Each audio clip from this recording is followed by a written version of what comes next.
안녕하세요. 저는 40대 초반 여성입니다. 현재는 서울에 살고 있고 아들아이 하나를 두고 있어요. 남편과는 27쯤 결혼했고 지금 15년쯤 같이 살고 있습니다.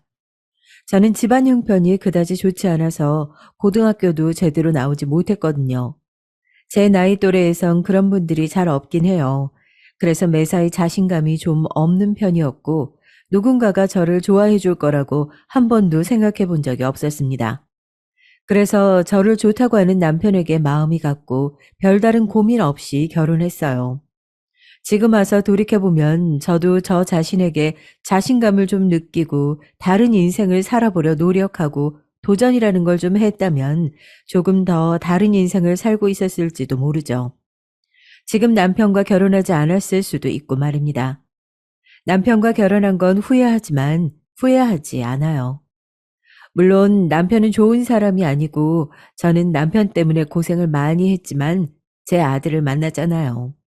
아들은 엄마를 너무 사랑하고 저도 아들을 너무 사랑하거든요. 세상에 이런 효자가 없을 만큼 엄마를 잘 따릅니다. 그러니 후회하지는 않아요. 하지만 그런데도 제 결혼 생활은 늘 고통의 연속이었습니다. 첫 번째는 남편 때문이었고 두 번째는 바로 시어머니 때문이었어요. 먼저 남편에 대해 이야기하자면 남편은 결혼하고 얼마 되지 않아 바로 태도가 바뀌었습니다. 그전에는 정말 다정하고 좋은 사람인 줄 알았는데 그렇지 않더라고요. 매일 술을 마시고 들어와 술주정 해댔고 어느 날은 때리기도 했어요.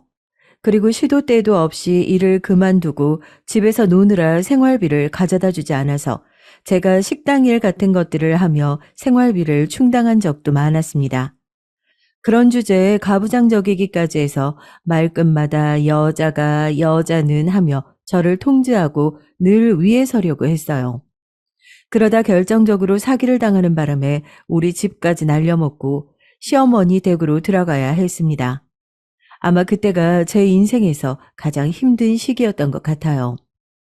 전 재산이었던 집을 날려먹고 저를 그렇게 싫어하고 탐탁치 않게 생각하며 남편보다 더 했으면 더 했지 덜하지 않은 시댁으로 진짜 시집살이 하러 들어가야 했으니 말입니다. 시어머니는 정말이지 저를 마음에 안 들어 하셨거든요. 그냥 평범한 집안의 평범한 학벌과 재력 뭐 하나 특출난 것 없는 남편이었지만 저 같은 사람에게 주기는 너무 아까우셨나 봐요. 어디서 저렇게 가진 것도 없고 못 배운 걸 데리고 와서는 정말 하나도 마음에 드는 게 있어야 청을 붙이든가 하지. 이런 식으로 늘 저를 무시하고 막말했죠. 그런 이야기를 수년째 듣다 보니 정말 내가 모자라고 가진 것 없고 아무것도 없는 사람인데 복을 받아서 이 집에 들어왔구나. 나는 나가면 정말 아무짝에 쓸모도 없고 세상에 필요 없는 사람이구나. 그런 생각을 하게 된단 말이죠. 제가 그랬습니다. 시어머니와 같이 살게 되면서 더 그렇게 생각했던 것 같아요. 늘 스스로가 너무너무 부족하다고 말이죠. 그래서 뭔가 부당한 대우를 받아도 찍소리 한번 못했습니다. 저는 그런 대접을 받아도 되는 사람이라고 자신도 그렇게 생각했거든요. 단 두 사람, 우리 아들과 시아버지만 빼고 말이죠.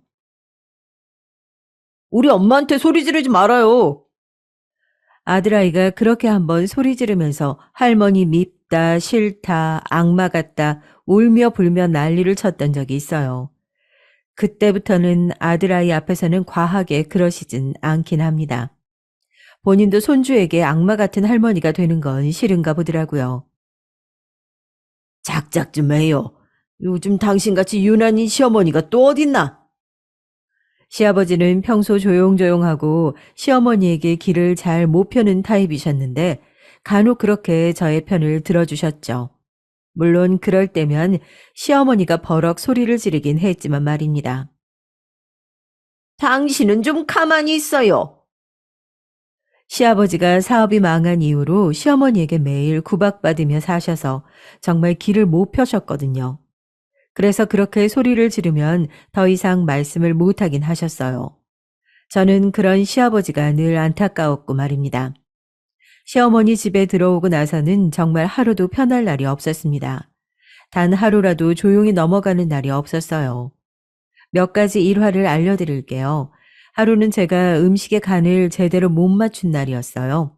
평소 시어머니 성격을 아는지라 다시 할까 생각도 해봤지만 이미 저녁 시간이 조금 지난 시간이었기 때문에 그냥 상을 내갔습니다. 이걸 지금 먹으라고 내온 거야? 그렇게 소리를 지르고 상을 엎으셨어요. 그리고 보란 듯 남편을 데리고 와서 외식을 하고 들어오셨습니다. 저는 집에서 엎질러진 상을 치우고 있는 반찬으로 밥을 억지로 먹었어요. 울면서 말이죠. 보나마나 이것들을 다 버리라고 할 텐데 아깝잖아요. 또 어느 날은 빨래를 잘못해서 옷이 줄었는데 그 옷을 그대로 제 얼굴로 집어던지셨죠. 물에 젖은 옷이 아프게 얼굴에 맞아 멍이 든 적도 있었습니다. 제가 남편에게 뭔가 하기 싫다거나 남편이 요구하는 것들에 안 하겠다는 식으로 이야기해도 바로 손이 뒤통수로 날아왔어요. 자기 마음에 들지 않으면 시도 때도 없이 저에게 폭력을 써댔죠. 저는 그게 당연한 줄 알고 살아왔습니다. 내가 부족하니까, 내가 모자라니까요. 사실 그게 반복되는 생활을 해오다 보니 그런 것들이 당연한 게 절대 아닌데 어느새 세뇌당한 사람처럼 나는 그런 취급을 받아도 되는 사람이라고 생각하게 된 것 같아요. 처음으로 원래 이게 아닌데 라고 생각했던 건 마트에서 장을 볼 때의 일이었습니다. 모녀 사이로 보이는 여자 두 분이 다정한 모습으로 장을 보고 있길래 엄마 생각이 났어요. 저희 엄마는 제가 성인이 되고 얼마 되지 않아 돌아가셨거든요. 그런데 모녀 사이가 아니더라고요. 그들의 대화를 듣고 말았습니다. 아유, 너 먹고 싶은 거 만들어 주겠다니까 뭘 그렇게 고집을 부려. 오늘은 제가 음식 해드리고 싶어서 그런 거니까요. 늘 어머님이 해주시잖아요. 물론 어머님이 해주시는 것만큼 맛은 없겠지만 그래도 며느리가 해주는 밥 한번 드셔보세요. 아유, 남의 집 귀한 딸 손에 물 묻히자고 우리 집에 데려온 거 아니라니까. 그러네. 그냥 내가 해주는 거 드세요, 며느님. 아니에요. 제가 해드릴게요, 어머니.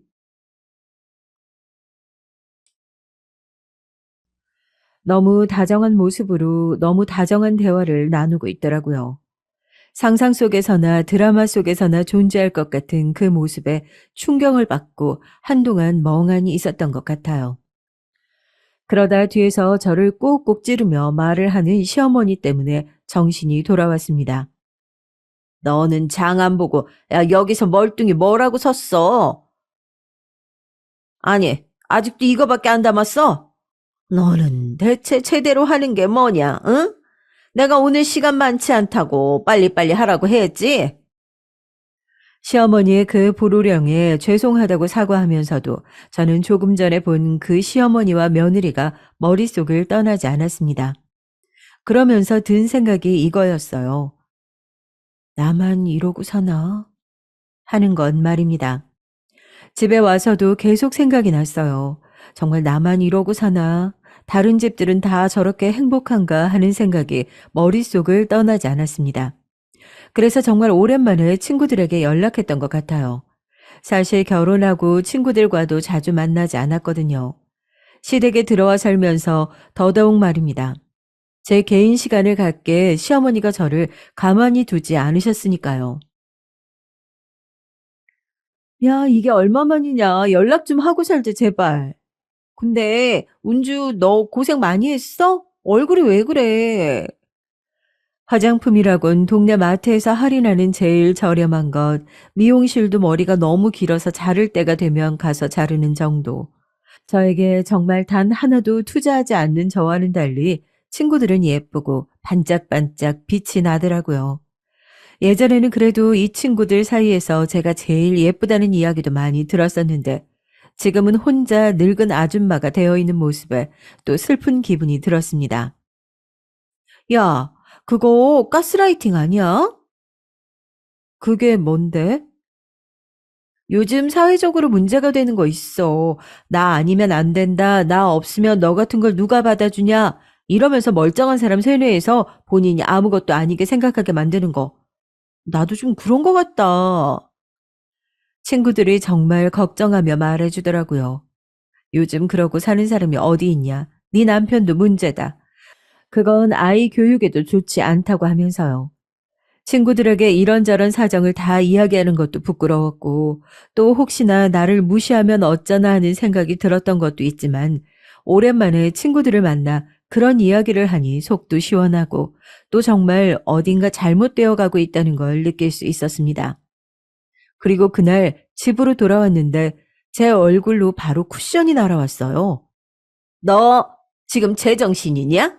이제 곧 저녁 시간인데 밖에서 쳐노느라 이제 들어와. 이게 아주 미쳤구나, 어? 그때 시간이 4시 30분쯤이었거든요. 아직 저녁이 되려면 먼 시간이었습니다. 물론 나갈 때 점심만 먹고 들어오겠다고 이야기하긴 했지만 아주 늦게 들어온 건 절대 아니라고 생각했는데 다짜고짜 그러시니 정말 눈물이 나더라고요. 너 지금 우니? 어? 울어? 아니, 얘가 뭘 잘못했다고 울어? 눈물을 흘리는 저를 보시며 시어머니가 다가와서 제 머리를 손가락으로 툭툭 치시더군요. 엊그제 보았던 그 다정한 시어머니와 며느리, 그리고 오늘 만난 친구들의 이야기들이 떠오르면서, 아, 나만 이렇게 바보같이 살고 있구나 하는 생각이 더 눈물이 났습니다. 어쭈? 이게 시위하네, 어? 안 그쳐? 뭘 잘했다고 울어? 누가 보면 내가 너 잡는 줄 알겠다. 아, 그만 울어! 잡으시는 거 맞잖아요. 처음으로 한 말대꾸였어요. 사실 말대꾸도 아닙니다. 그냥 작게 이야기한 거예요. 굉장히 소심하게 말이죠. 하지만 시어머니는 그 말을 그냥 지나치지 않으셨어요. 자기 말에 제가 토를 달았다는 거 자체에 굉장히 분노하셨습니다.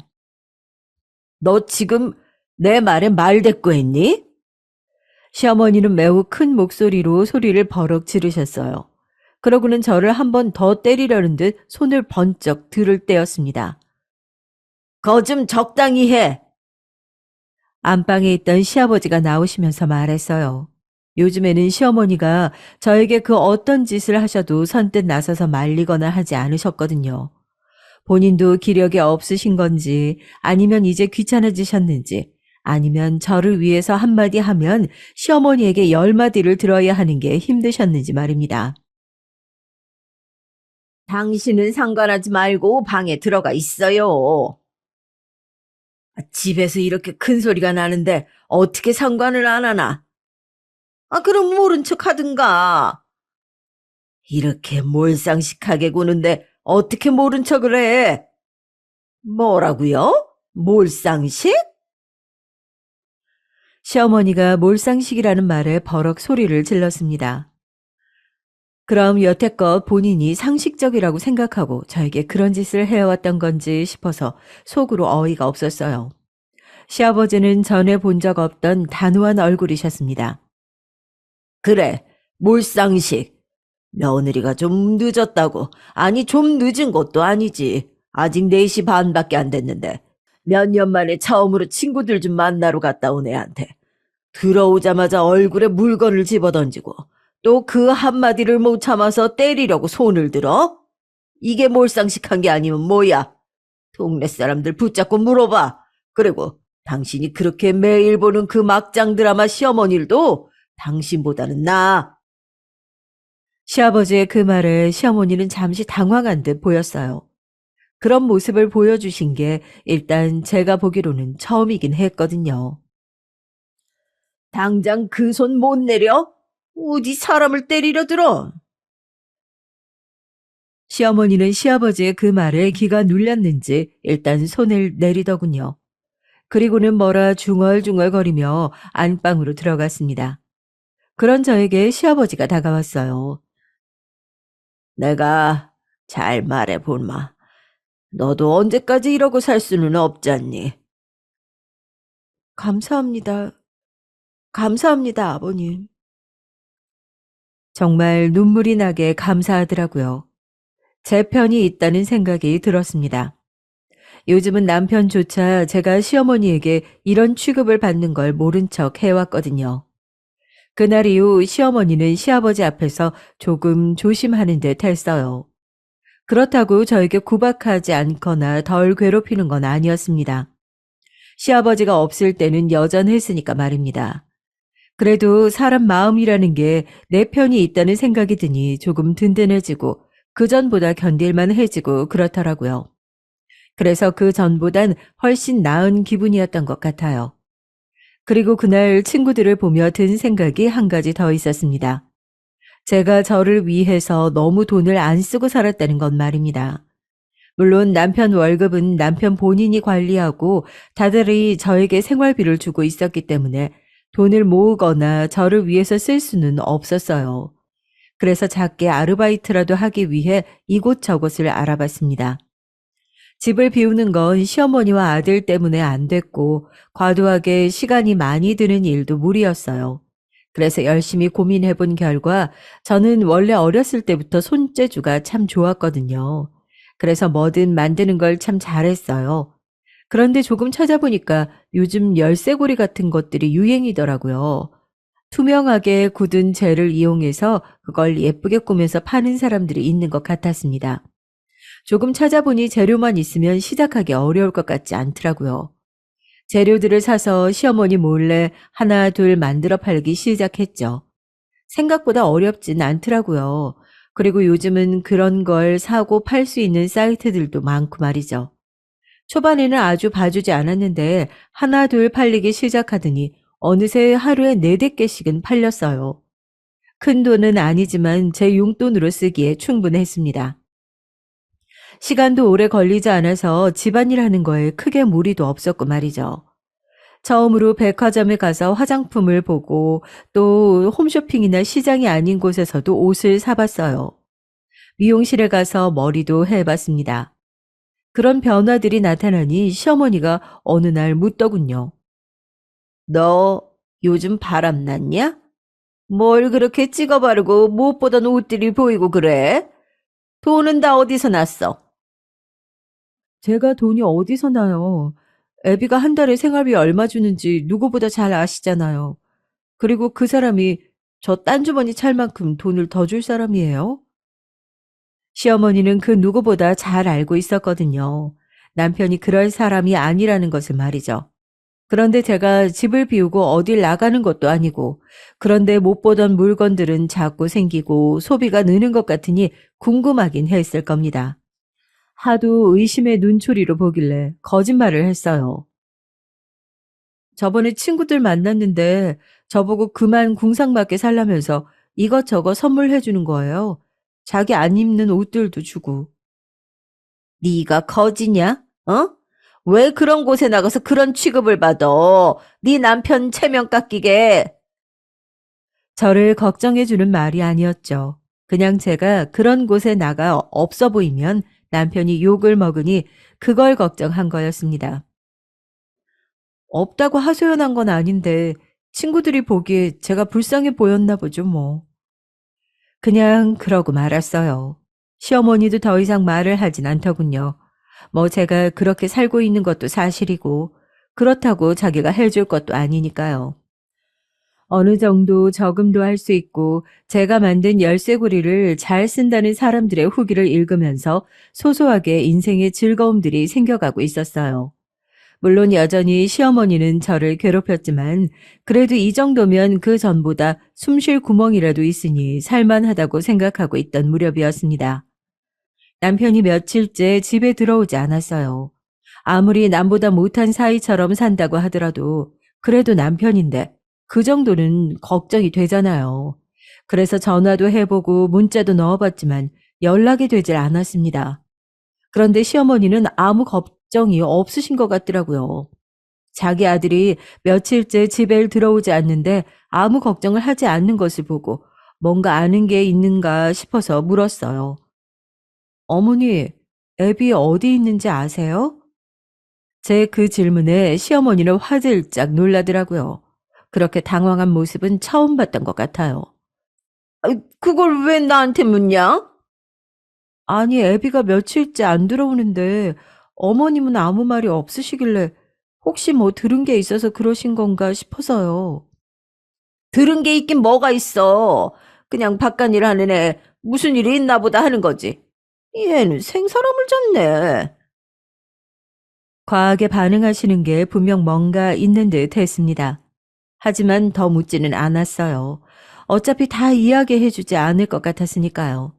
그런 사람에게 더 물어봐야 무슨 불호령이 떨어질지 모르는 일이고 말이죠. 그리고 곧 왜 그러는지 알게 됐습니다. 남편에게 여자가 생긴 것 같았어요. 밖에서 살림을 차린 모양이더라고요. 그동안은 그래도 그걸 숨겨왔었던 것 같은데 최근에 무슨 일이 있었는지 아니면 제가 정말 우스워진 건지 숨길 생각조차 하지 않았습니다. 제 앞에서 보란 듯 그 여자와 전화 통화를 하고 아무 말 없이 외박했어요. 남편에게 여자가 생겼다는 사실에 화가 난 건 아니었어요. 물론 그것도 화가 아예 안 나진 않았지만 그래도 엄청 화가 났다? 그 정도는 아니었습니다. 제가 화가 나고 서러웠던 건 남편과 시어머니의 태도였어요.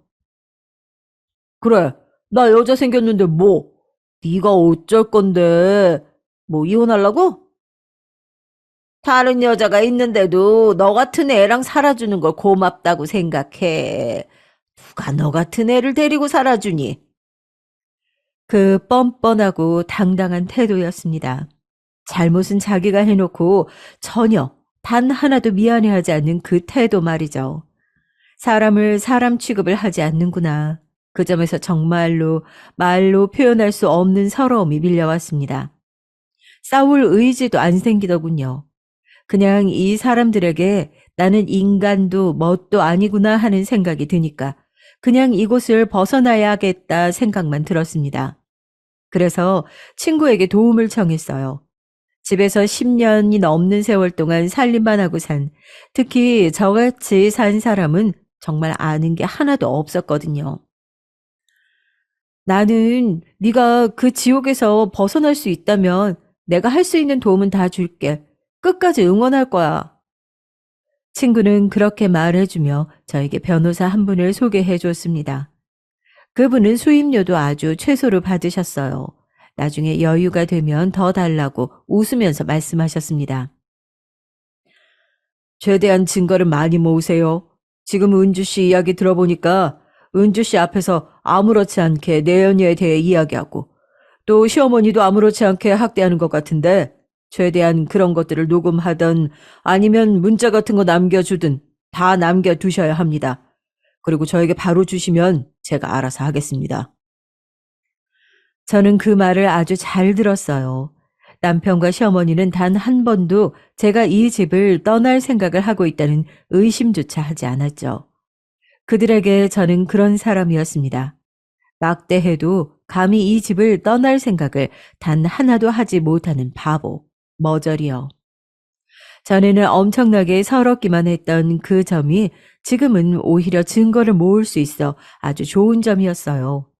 그들은 아무렇지 않게 제 앞에서 변호사님이 말씀하셨던 그 유책 사유에 해당하는 말들을 했으니까 말입니다.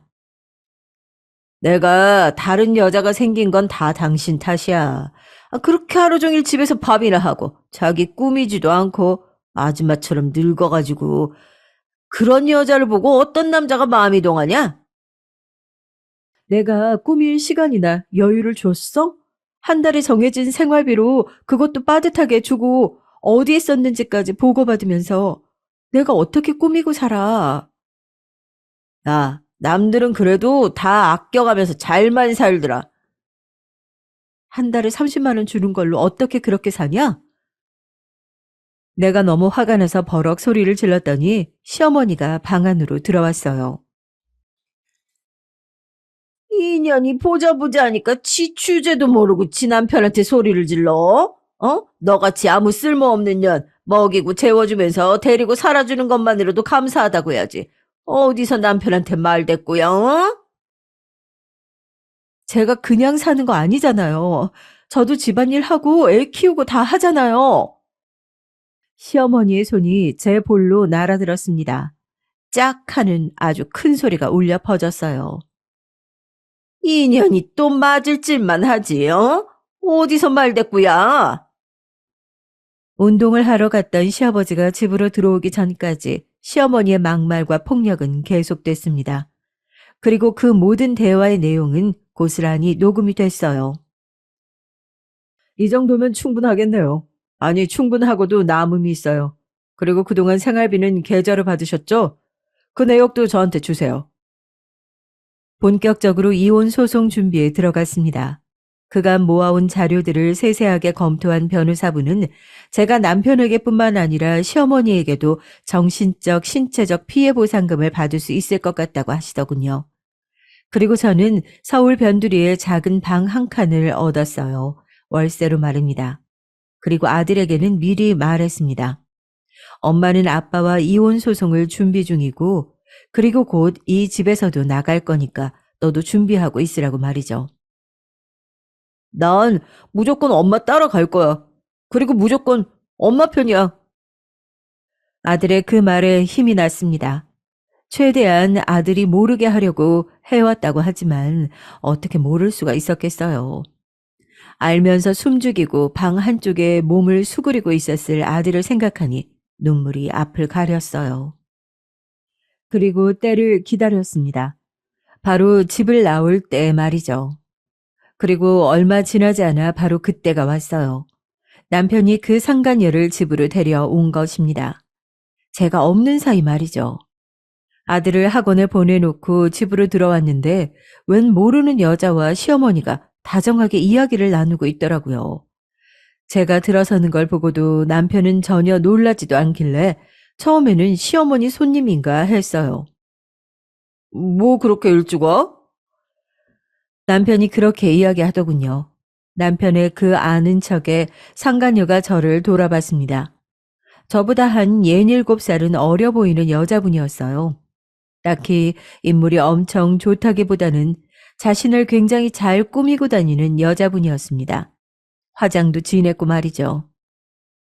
너는 일찍 들어오라고 할 때는 천천히 오더니 오늘은 내가 천천히 와도 된다고 했는데 일찍 왔네. 대체 마음에 드는 구석이 단 한 곳도 없으니 이건 원. 아, 그럼 저한테는 형님이 되시는 건가요? 제가 어안이 벙벙해서 멍한 얼굴로 그냥 세 사람을 가만히 보고 있었어요. 그랬더니 시어머니가 가까이 와서 작게 속삭였습니다. 대충 모른 척하고 방 안으로 들어가 있어. 어차피 네가 여기서 난리 쳐봐야 달라질 것도 없으니까. 시어머니는 저에게 그렇게 살벌한 얼굴로 말하고선 뒤를 돌아 그 여자를 향해 웃었습니다. 알고 봤더니 그 여자분은 집에 돈도 꽤 있는 여자인 것 같더라고요. 두르고 온 것들도 비싸 보였고 말입니다. 아마 시어머니는 저를 치우고 그 여자를 며느리로 맞을 꿈을 꾸시고 있는 듯 했어요. 저는 조용히 방으로 들어왔습니다. 그리고 짐을 쌌어요. 아이가 학원을 마치는 시간을 계산해 챙긴 짐을 들고 방 안에서 나왔어요. 이 집에서 10년이 넘는 세월 동안 살았는데 제 것이라고 할 만한 물건들은 그냥 가방 하나에 다 챙겨지더라고요. 짐을 챙기는데 그 사실이 더욱 슬펐습니다. 그렇게 방문을 열고 나왔는데 그 상간녀는 아직 가지 않고 있더라고요. 혹시 몰라 방 안에서 녹음기를 켜서 나온 게 다행이라는 생각이 들었습니다. 어머, 집 나가시게요?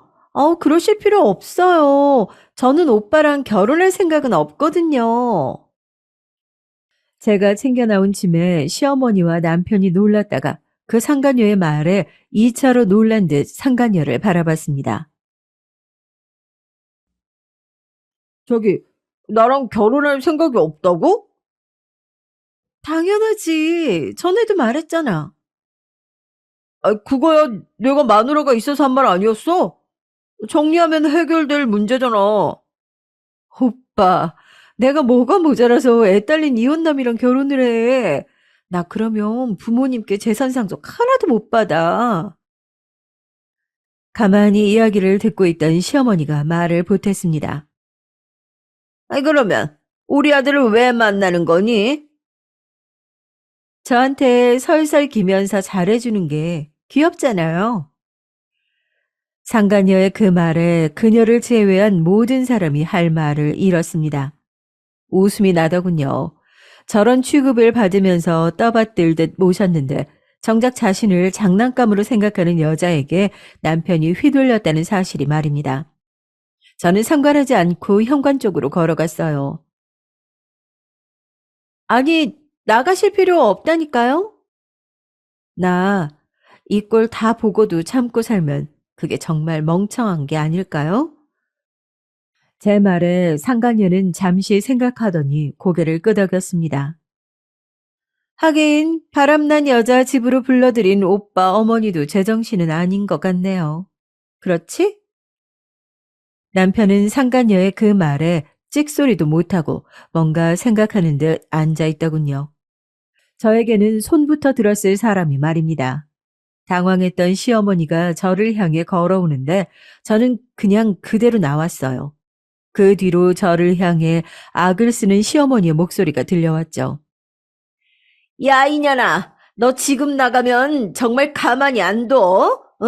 그리고 절대 다시는 이 집으로 못 들어온다. 어? 어차피 다시 들어가는 게 악몽일 텐데 그런 협박이 통할 리가 있겠어요. 저는 그대로 그 집을 나와 학원을 마친 아이를 데리고 얻어둔 그 집으로 갔습니다. 이제 엄마랑 둘이 사는 거야? 어. 왜 싫어? 아니, 너무 좋아서. 나 할머니 아빠 다 싫어. 아들의 그 말이 다시 한번 눈물이 나올 것 같았어요. 하지만 참았습니다. 그리고 그날 이후로 제 이혼 소송의 진행은 급물살을 탔어요.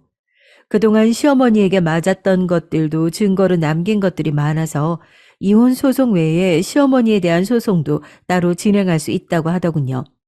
그래서 그렇게 하기로 했습니다. 소장이 쓰여지는 동안 남편에게 한 번 더 연락이 오긴 했어요. 정말 이혼이라도 하겠다는 거야? 그럼 내가 그냥 집을 나온 줄 알았어? 그래, 어디 버틸 수 있을 때까지 버텨봐라. 네가 뭘 할 줄 알아? 애까지 데리고 나가서 혼자 사냐? 나중에 무릎 꿇고 빌면서 들어올 텐데 오래 자존심 세우지 말아라. 남편은 정말 제가 나중에 빌면서 들어갈 거라고 생각하는 것 같더라고요. 시어머니에게 온 문자의 내용도 비슷했고 말입니다. 나중에 울며 불며 잘못했다고 용서해달라고 했다간 너 내 손에 죽는다. 어딜 감히 이 여자가 짐을 싸서 집을 나가? 하고 말이죠. 하지만 그들은 얼마 지나지 않아 제 말이 진심이었다는 사실을, 그것도 아주 본격적으로 준비까지 해오고 있었다는 사실을 알게 됐습니다. 소송장이 2개가 날아갔으니 말입니다. 소장을 받은 이후로 제 전화통은 말 그대로 불이 났어요. 남편과 시어머니가 번갈아 가며 전화를 해댔죠. 우선 남편은 정말 놀란 것 같더라고요. 제가 이혼 소송을 할 줄은 정말 단 한 번도 생각해보지 못한 사람 같았습니다. 이거 진심이야? 너 제정신 맞지? 야, 지금 네가 나한테 이혼 소송장을 날린 거야? 변호사님 말씀이 그동안 당신이 너무 많은 잘못을 해서 내가 무조건 이기는 싸움이래. 그러니까 당신도 변호사를 구하든 아니면 얌전히 소송을 당하든 해. 나는 절대 합의해 줄 마음이 없어. 당신 괴롭힐 수 있을 만큼 괴롭힐 거니까. 야, 여보! 남편이 다급한 목소리로 불렀지만 저는 전화를 그대로 끊었습니다. 그리고 시어머니 전화는 받지도 않았어요. 그 목소리조차 소름 끼치게 듣기 싫었거든요. 그랬더니 장문에 문자가 와 있었습니다.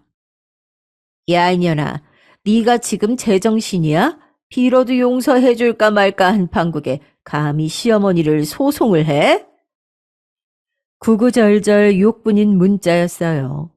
쌍년이네, 뭐 재수 옴붙은 년이네, 죽일년, 미칠년. 그 엄청난 내용들의 문자도 바로 변호사님께 전송했습니다. 참 멍청하신 게 우리에겐 다행이긴 한데 라고 하며 혀를 차시더라고요. 그리고 또 며칠의 시간이 지났습니다. 사실 저는 그동안 정말 편안하고 꿈 같은 며칠을 보냈거든요. 제가 늦잠을 자도 뭐라고 하는 사람도 없고, 또 제가 집안일을 조금 미뤄도 아무도 소리를 지르지 않으며, 여유롭게 커피 한 잔을 할 수 있는 시간을 가질 수 있게 된 이 모든 환경이 정말이지 꿈만 같았습니다. 너무 행복했어요. 억만금을 줘도 다시 그 집으로 돌아가고 싶지 않을 만큼 말입니다. 그리고 열쇠고리 주문도 더 받기 시작했습니다. 이제는 일을 조금 더 본격적으로 할 수 있게 됐으니까 말이죠. 그래서 변호사님의 도움을 받아 사업자 등록증도 냈어요. 그리고 본격적으로 만들어 팔기 시작했습니다. 며칠 지나지 않았지만 그 전보다 확실히 주문이 많이 들어오더군요. 사실 그동안은 하루에 만들 수 있는 개수가 정해져 있다 보니 주문을 조금밖에 안 받기도 했고 말이죠. 나도 이거 달고 다니니까 주위에서 다 어디서 샀는지 물어보더라? 너무 예쁘다고. 내가 인스타그램 하는데 거기에 팔로워가 좀 있거든? 거기에 사진 찍어서 올렸어. 내 친구가 만든 건데 실물 너무 예쁘다고 그랬더니 연락 엄청 왔어. 어디서 살 수 있냐고. 세상은 아직 살만하고 따뜻하다고 느꼈어요. 저를 위해 이렇게 도움을 주고 제가 그 집을 탈출한 걸 진심으로 축하하고 응원해주는 친구들을 보면서 그런 생각을 했습니다. 내가 너무 늦었구나 하고 말이죠. 늦긴 뭐가 늦어. 이제 시작해도 우리는 한창 나이야. 그 말을 들으니 눈물이 날 것 같더라고요. 그렇게 주문이 들어온 열쇠고리도 배송하고 친구들과 만나서 많은 이야기를 듣고 온 날 밤이었습니다. 시어머니에게서 전화가 왔어요. 그동안은 뭘 알아보고 다닌 건지 아니면 다른 생각이 있는 건지 한동안 연락이 오지 않았거든요. 그런데 밤늦게 전화가 오니 왜인지 모르게 받아야겠다는 생각이 들긴 하더라고요. 그래서 받았습니다. 웬일로 시어머니는 어딘가 상냥한 목소리였어요. 받자마자 소리를 지를 거로 생각했는데 말이죠. 우리가 안 볼 땐 안 보더라도 그래도 오랜 시간 가족이었는데 마지막으로 얼굴 한 번은 봐야 하지 않겠니? 식사라도 한 번 하자. 그동안 네가 내 밥상을 다 차려줬으니 이번에는 내가 음식을 하마. 집으로 오거라. 처음에는 거절할까 생각도 했었어요. 하지만 시아버지와 인사도 하고 나오지 않았던 것도 생각이 났고 어차피 끝나는 마당에 그래도 한번 얼굴 보고 인사는 해야겠다 하는 생각이 들기도 했죠.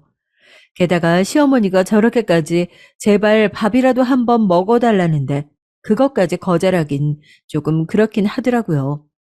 그래서 알겠다고 했습니다. 애는 데려오지 말거라. 왜요? 어른끼리 하는 말 애가 들어서 좋을 게 뭐 없지 않니? 웬일로 맞는 말씀을 하시나 싶었지만 그게 맞는 말이긴 하니 알겠다고 했습니다. 아무리 아이가 이 현실을 받아들이고 있다고 해도 그걸 직접 보는 것과는 또 차이가 있으니까 말입니다. 그리고 시어머니가 지금은 저렇게 나오지만 또 본인이 화가 나면 무슨 말을 어떻게 하실지 모르는 분이니 저도 그게 낫다고 생각했고 말입니다. 그렇게 함께 밥을 먹기로 한 날이 밝았어요. 사실 이상한 점이 없는 건 아니었습니다. 남편은 아예 모르고 있다는 점이 우선 그랬어요. 제가 내일 밥 먹는 자리에 남편도 나오냐고 물었고 남편은 생전 처음으로 듣는 이야기라며 영문을 몰라 하더라고요. 그래서 정말 마지막으로 저에게 밥을 차려주려고 그러시나 하는 생각을 안 한 건 아닙니다. 그러실 분이 절대 아닌데 하는 생각이 물론 더 컸지만요. 이제는 남이 될 사람이다 보니 그 집에 가는 것도 손님의 마음으로 가게 되더라고요. 그래서 빈손으로 가기 뭐해서 과일과 음료수를 사서 들고 집으로 갔습니다. 기분이 이상하네. 말 그대로 기분이 이상했어요. 10년이 넘는 세월 동안 살았고 얼마 전까지 우리 집이었는데 지금은 정말 남의 집 같은 기분이 들더라고요. 게다가 보기만 해도 어딘가 숨이 턱 하고 막히는 기분이 들더라고요. 새삼 내가 그 안에서 아주 불쌍했다고 하는 생각이 들어 어딘가 씁쓸해졌습니다. 하지만 이게 마지막이라고 생각하니 그 기분도 오래가지 않았어요. 손님처럼 배를 눌렀습니다. 그러니 시어머니가 안에서 나오시더군요. 왜 손님처럼 배를 누르고 그러냐? 시어머니가 그렇게 이야기하더라고요. 그냥 아무 말 없이 집 안으로 들어가며 생각했습니다. 이제는 이 집 가족이 아니라 손님인걸요 하고 말하면서 말이죠. 그렇게 집 안으로 들어가니 맛있는 냄새가 진동했습니다. 그리고 상을 봤는데 굉장히 많은 것들을 차려놓으셨더라고요. 저는 이 집에 시집와서 그런 상은 처음 받아봤어요. 아니, 시어머니가 저를 위해서 음식을 한 것 그 자체가 처음이긴 했죠. 이걸 다 혼자 하셨어요? 그냥 순수한 놀라움에 그렇게 물었던 것 같아요. 분명 이러실 분이 아닌데 놀랍긴 했거든요.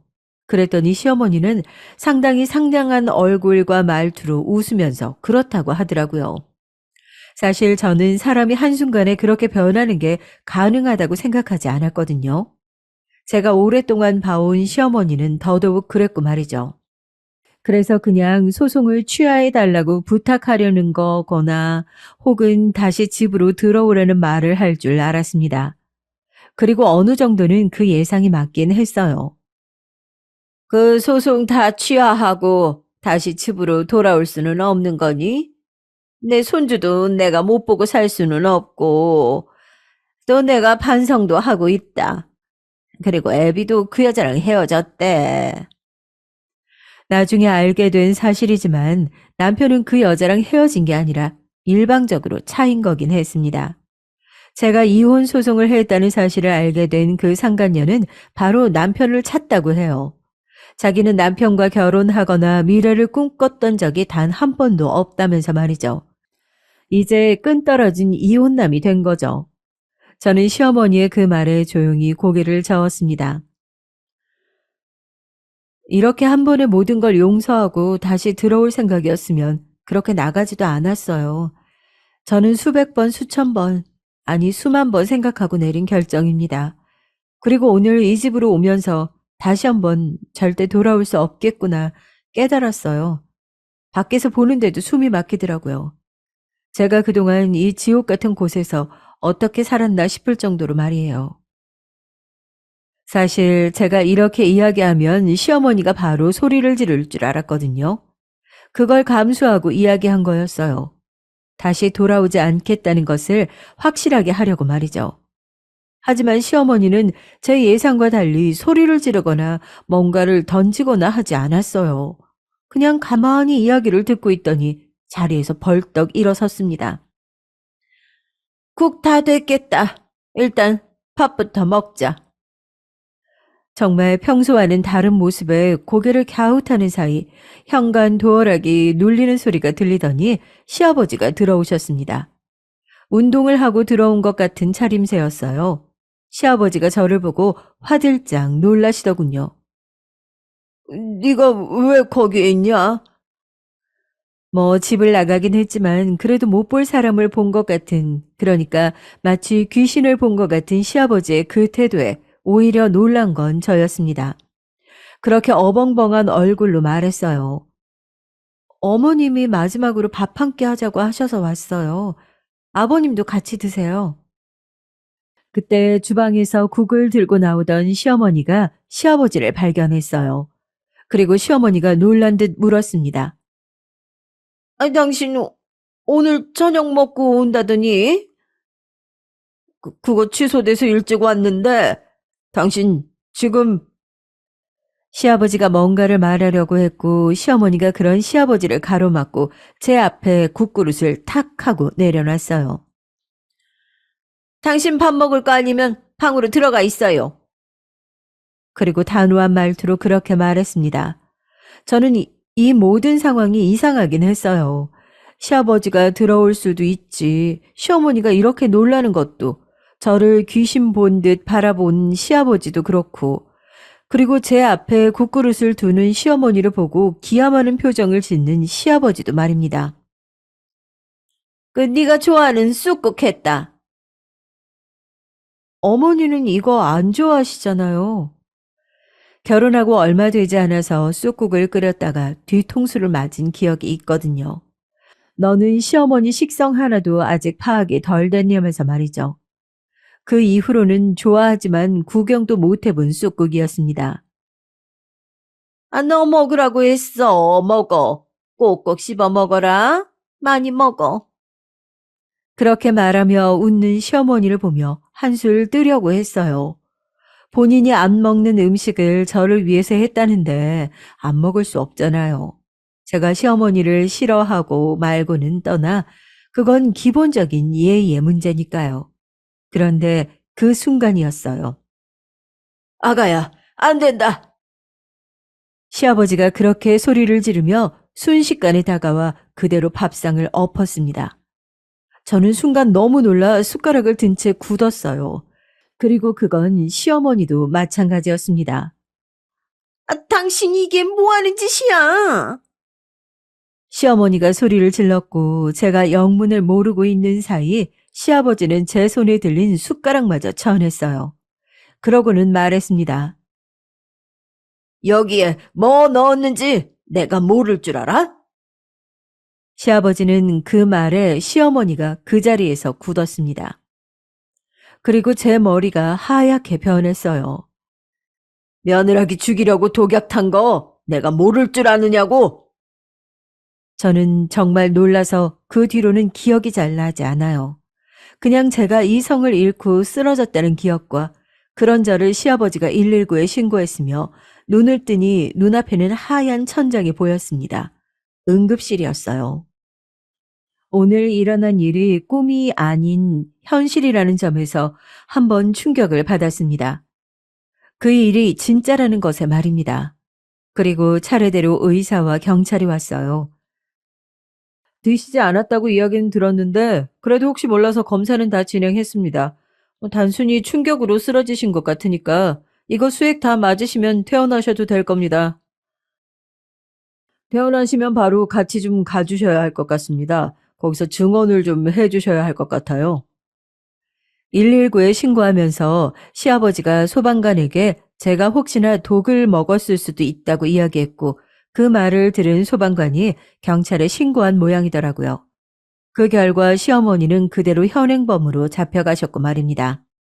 수액을 다 맞고 경찰로가 제가 소송을 준비 중이라는 사실과 시어머니에게서 연락이 온 시기 밥을 먹자고 말한 것, 기타 등등 모든 이야기를 다 진술했어요.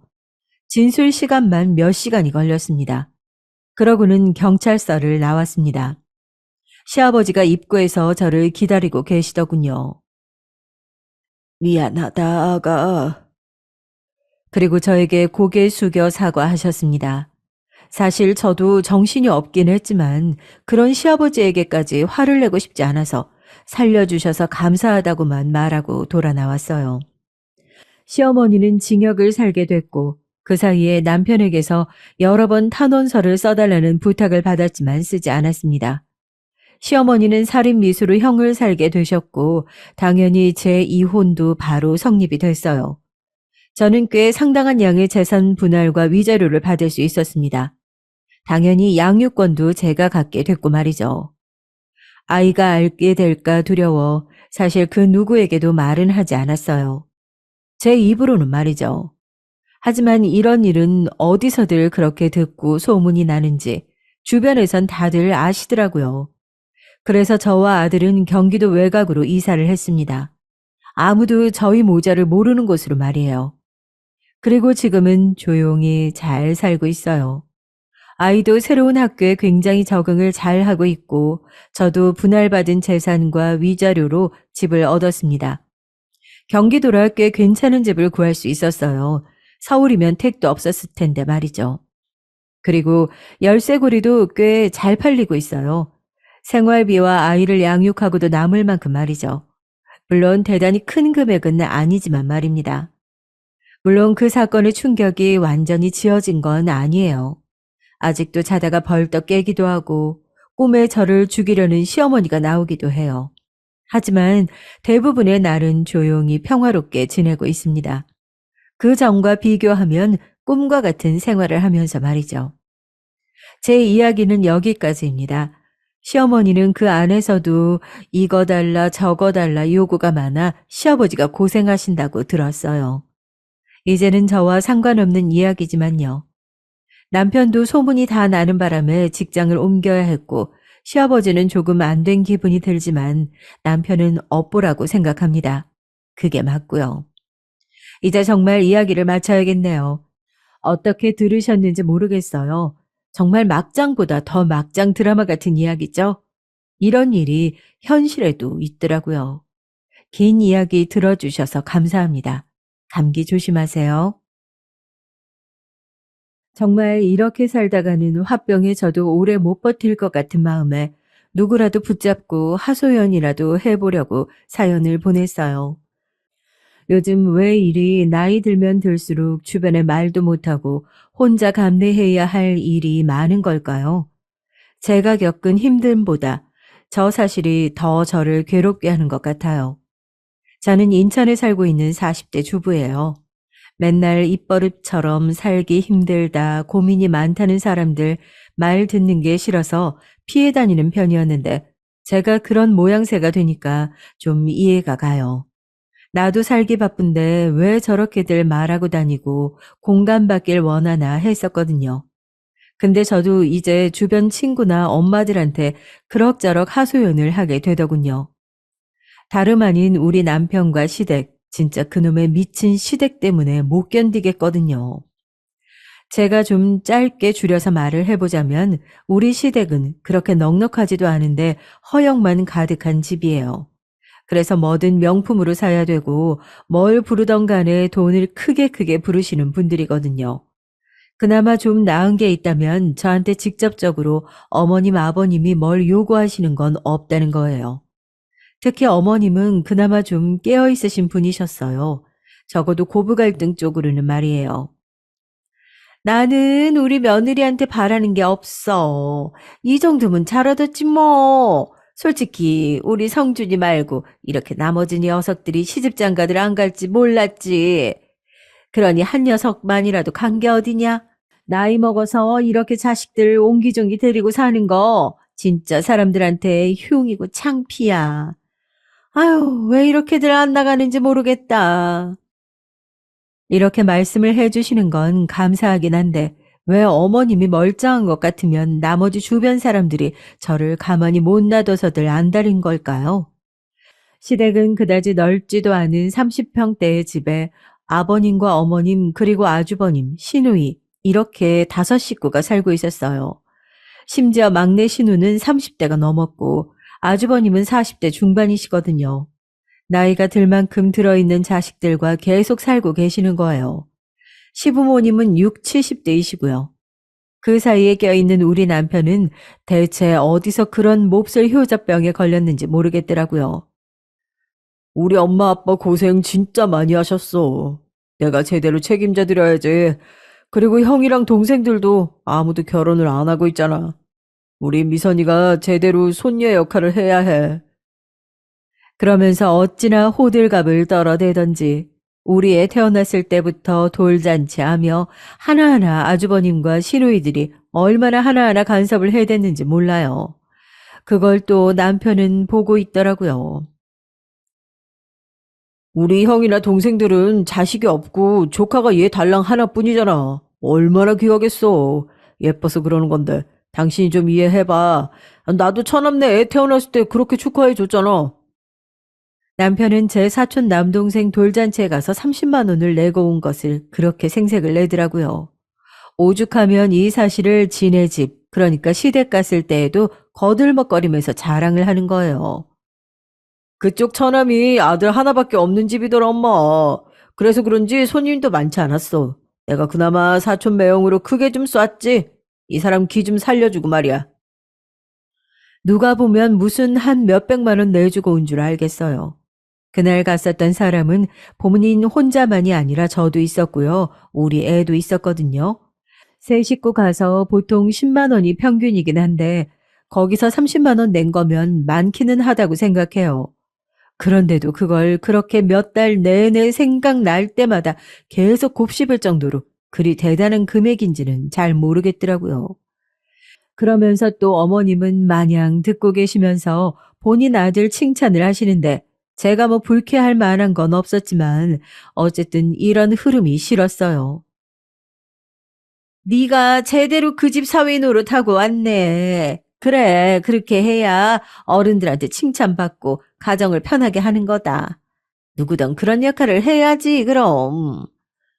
어딜 봐도 맞는 말이고 제 기분을 거슬리게 할 것이 없는데 남편이 으스대며 엄마한테 앵앵거리는 꼴이 보기 싫었나 봐요.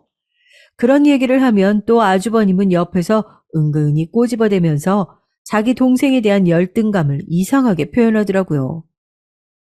뭘 30만 원씩이나 해? 직계가족도 아니고 사촌이라며.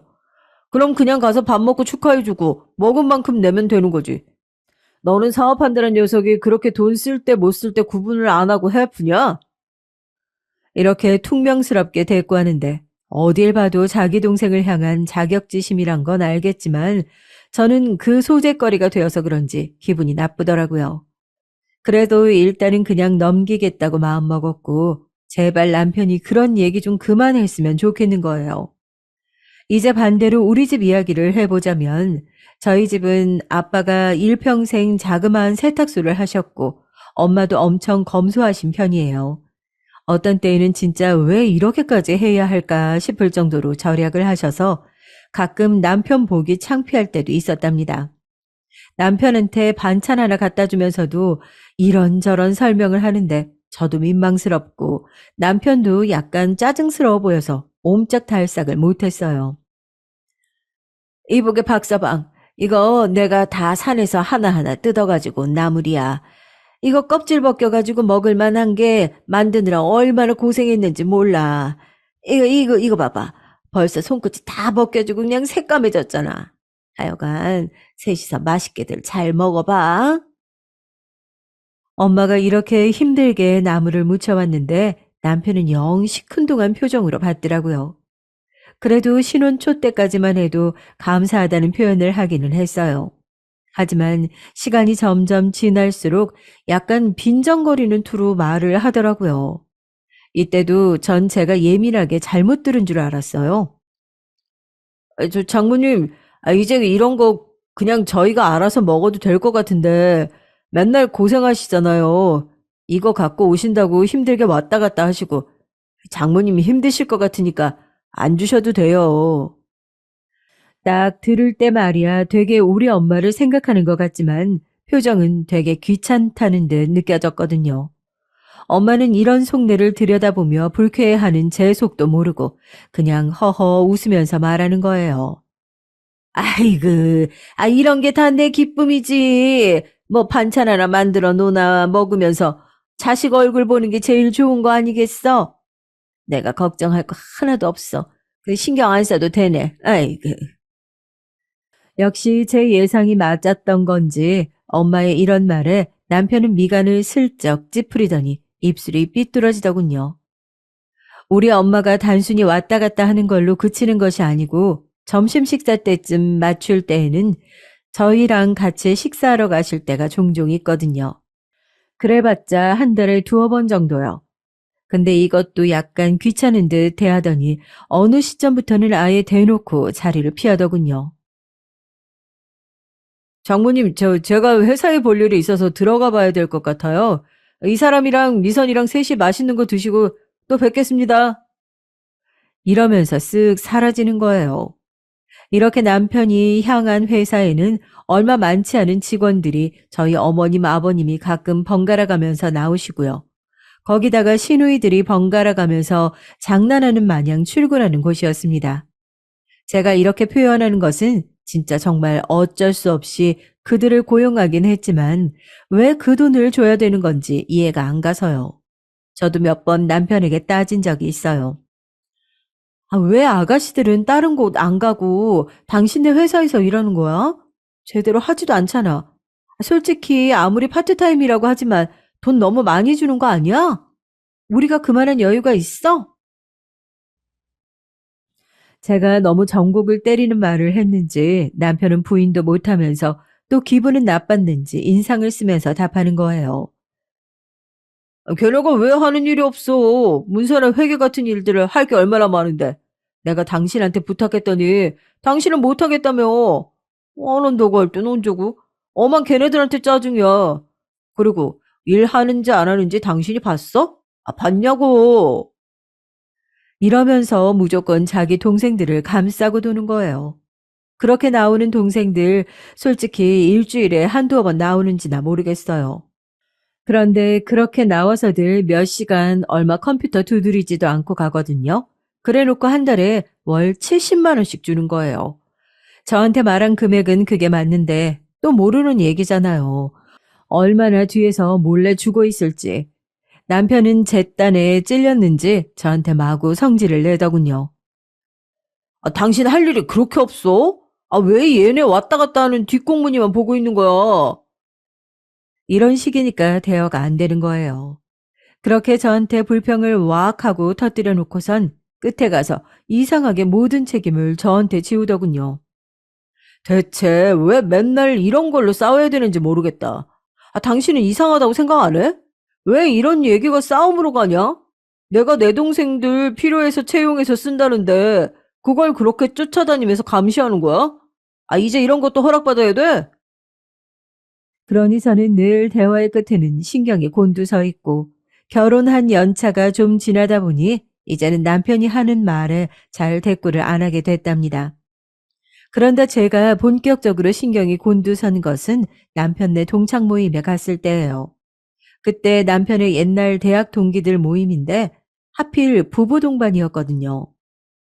저는 가고 싶지 않았지만 남편이 하도 가자고 해서 간 거예요. 나 빼고 다들 자기 배우자들 데리고 나오는데 아, 내가 명이 안 서잖아. 당신은 대학 안 나와서 명 같은 거 챙길 일이 없을지 몰라도 아, 이쪽은 그런 게 좀 강해. 그러니까 이럴 땐 좀 같이 나와서 발 맞춰야지. 진짜 어이가 없어서 제가 뭐 대학을 다니기 싫어서 안 나왔나요? 집안 형편이 좋지 않았고 그때에는 정말 집에서 손 벌리는 게 힘들 때였어요. 나름 저한테는 아픈 과거이고 결혼하기 전 시댁에서 제 대학 졸업 여부를 갖고 물을 때 되게 고민하면서 했던 말이거든요. 그땐 걱정하며 들어주는 척 하더니 시간이 지나 이런 식으로 말하는 걸 보니까 부하가 치밀더군요. 당신은 나를 구슬려서 데려가려고 해도 모자랄 판에 지금 말을 그따위로 해야겠어? 지금 나 무시하는 거야? 아유, 됐어. 시끄럽고 옷이나 좀 잘 차려입고 와. 늦으면 안 돼. 이러면서 이날 장소까지 제가 알아서 대중교통으로 가게 하더군요. 자기는 회사에서 편히 차로 이동해놓고 말이에요. 그날 어떤 고급스러운 레스토랑을 하나 빌려가지고 모이긴 했는데 동기 모임이라 해놓고 그렇게들 많이 오지도 않았더라고요. 한 67쌍의 부부들이 오기는 했는데 그날 다들 어색하게 인사를 하고 앉기는 했어요. 근데 남편이 이날따라 뭘 그렇게 큰 소리를 치는지 자기가 회사를 운영하고 가족들도 같이 도와주고 있고 집을 먹여 살리고 있다는 걸 엄청 크게 어필하는 거예요. 듣기 짜증나서 그냥 물만 마셔대고 있는 저에게 남편은 이때 또 뭘 그리 인정받고 싶었는지 저를 제물로 삼더군요. 와이프도 내 동 많이 받지. 어? 나랑 결혼해서 사느라고 호강도 많이 했고 말이야. 하여간 그런데 그만큼 돌아오는 게 없으니 세상에서 제일 손해본 투자가 결혼 같아. 나는 결혼 빼고 다른 건 다 성공한 것 같은데 말이야. 이러면서 어줍지 않게 거들먹거리는 소리를 하는데 진짜 미쳤나 싶더라고요. 저도 얼굴이 벌개져서 뭐라고 받아치렸는데 남편이 알아서 막는 거 있죠? 아, 그만하고 흥분하지 말고. 내가 틀린 소리 한 건 아니잖아. 아무튼 좋은 자리 왔는데 당신도 이거나 먹어. 그만하고. 하지만 저도 약간 구질구질하게 이때 물고 늘어지기 시작한 거예요. 결국 모든 시선과 화제가 저희 쪽으로 몰려들게 됐죠. 내가 당신이랑 결혼해서 무슨 호강을 했는데? 뭘 돌아오는 게 없어. 내가 어떻게 뭘 해줘야 했는데. 이러니까 이제 맞은편 앉은 부부들이 당황해서들 말리기 시작하고 남편은 슬슬 인상을 구기더군요. 아, 이 여자가 왜 이래? 아, 왜 남의 모임 따라와서는 분위기를 망쳐? 아, 조용히 하고 마시기나 하라니까, 진짜. 이러고 있는데 진짜 너무 서럽게도 맞은편 여자가 갑자기 이걸 중지하면서 한마디 하는 거예요. 정말 차라리 가족보다 남이 낫단 생각이 들었어요. 얘, 성준아. 와이프 데리고 와서 그렇게 말하는 게 어딨어? 같이 와줬으면 고맙게 생각해야지. 저기 그만하시고 이거 좀 드셔보세요. 아기는 몇 살이에요? 어디 맡기고 오셨나 봐요. 이렇게 급하게 화제를 바꿔주니까 저도 좀 숨통이 트였어요. 그런데 이 순간 남편이 정말 미친 짓을 해버린 거예요. 그 여자분 상대 배우자분이 얼굴을 찌푸리고 자리에서 일어나 버릴 정도였어요. 수영이, 너는 어쩜 그렇게 말하는 게 여전히 예쁘냐? 내가 그때 너랑 연애를 했어야 했는데 하여간 눈이 잘못돼가지고 어? 술이 웬 수지. 이러면서 저는 알아들을 수도 없는 도통 지 혼자만 하는 얘기를 떠벌리고 얼굴은 벌개져 있는 거예요. 이러니 옆자리에 있던 그 여자분 남편도 화가 나서 목소리를 높이게 됐고 분위기는 전체적으로 엉망진창이 되어버렸어요. 말씀이 좀 거북하네요. 옆에 계신 아내분한테도 실례 아닙니까? 이러니 다들 서로 눈치를 보다가 어쩔 수 없이 일어나는 분위기가 됐죠. 남편은 돌아오는 차에서도 대리기사님이 계시건 말건 저한테 내내 짜증을 냈어요. 저는 술 취한 인간 상대로 뭘 싸울까 싶어 창밖만 내다보고 있었고 내 팔자가 어쩌다가 이렇게 된 건지 눈물이 줄줄 흐르더라고요. 결혼을 후회한다느니 다른 여자를 만날 걸 그랬다느니 그따위 말들을 제 면전에 대고 아무렇지 않게 하는 인간이었어요. 내가 왜 이런 인간이랑 여지껏 같이 살아온 걸까? 과연 애 때문인 걸까? 애가 전부인 걸까? 별 생각이 다 들었죠. 처음에 결혼할 때 우리 집은 여유가 없어서 혼수도 많이 못 해왔는데 그때 남편은 사랑만 있으면 괜찮다고 했던 사람이에요. 그러더니 갈수록 우리 집이 기운다는 걸 자꾸 티내더라고요. 제가 뭘 해도 짜증만 내고 그러면서 온갖 생색은 다 냈어요. 그게 몇 년씩 깊어지다 보니 저도 한계가 오더라고요. 게다가 어느 순간부터는 우리 엄마한테도 빈정거리는 투가 느껴져서 저는 한동안 엄마로 오시지 못하게 했어요. 그냥 오지 마, 엄마. 나 요즘 박서방이랑 사이 안 좋아. 엄마 오면 내가 더 저 인간 눈치 봐야 돼. 분위기 좀 편안해질 때까지 당분간은 내가 갈 테니까 엄마는 안 오는 게 낫겠어. 이 말에 서운해하는 엄마를 보면서 진짜 내가 뭔 부귀영화를 누리겠다고 이러고 사는지 모르겠더군요. 사람은 상대적이라는데 왜 부부 중 한쪽인 저만 이렇게 수그리고 다 맞추도록 노력해야 하는지 모르겠어요. 저 정말 열심히 살았거든요. 시댁 식구들 툭 하면 전화 와서 심부름 시켜대고 우리 집에서 모이자고 하면 잘 모이기만 했어요. 그런데도 남편은 그런 부분에서 고마운 걸 전혀 모르고 당연한 줄만 알더라고요. 뭐라고? 아, 이번에 장모님이랑 여행을 가? 누구랑? 당신이랑 미선이랑 같이? 셋이서 다녀오려고. 왜 그래? 남편은 그때도 못마땅한 표정이더니 고개를 확 돌리고 절 보지도 않고 묻더라고요. 어디로 갈 건데? 시간이 돼? 아, 미선이 학교는 어떻게 빼려고? 체험학습 냈어. 엄마랑 셋이서 기차 타고 하루 자고 올 거야. 엄마 다음 달에 검진 받는데 그 전에 시간 없을 것 같다고 하길래. 그랬더니 남편은 자꾸 한마디를 툭툭 던지는 거예요. 놀러 가겠다고 애 학교를 빠져? 그리고 돈은? 돈 없다고 내 동생들 월급 줄 때 그렇게 눈치를 주더니 당신은 돈이 어디 그렇게 몰래 많이 있었어?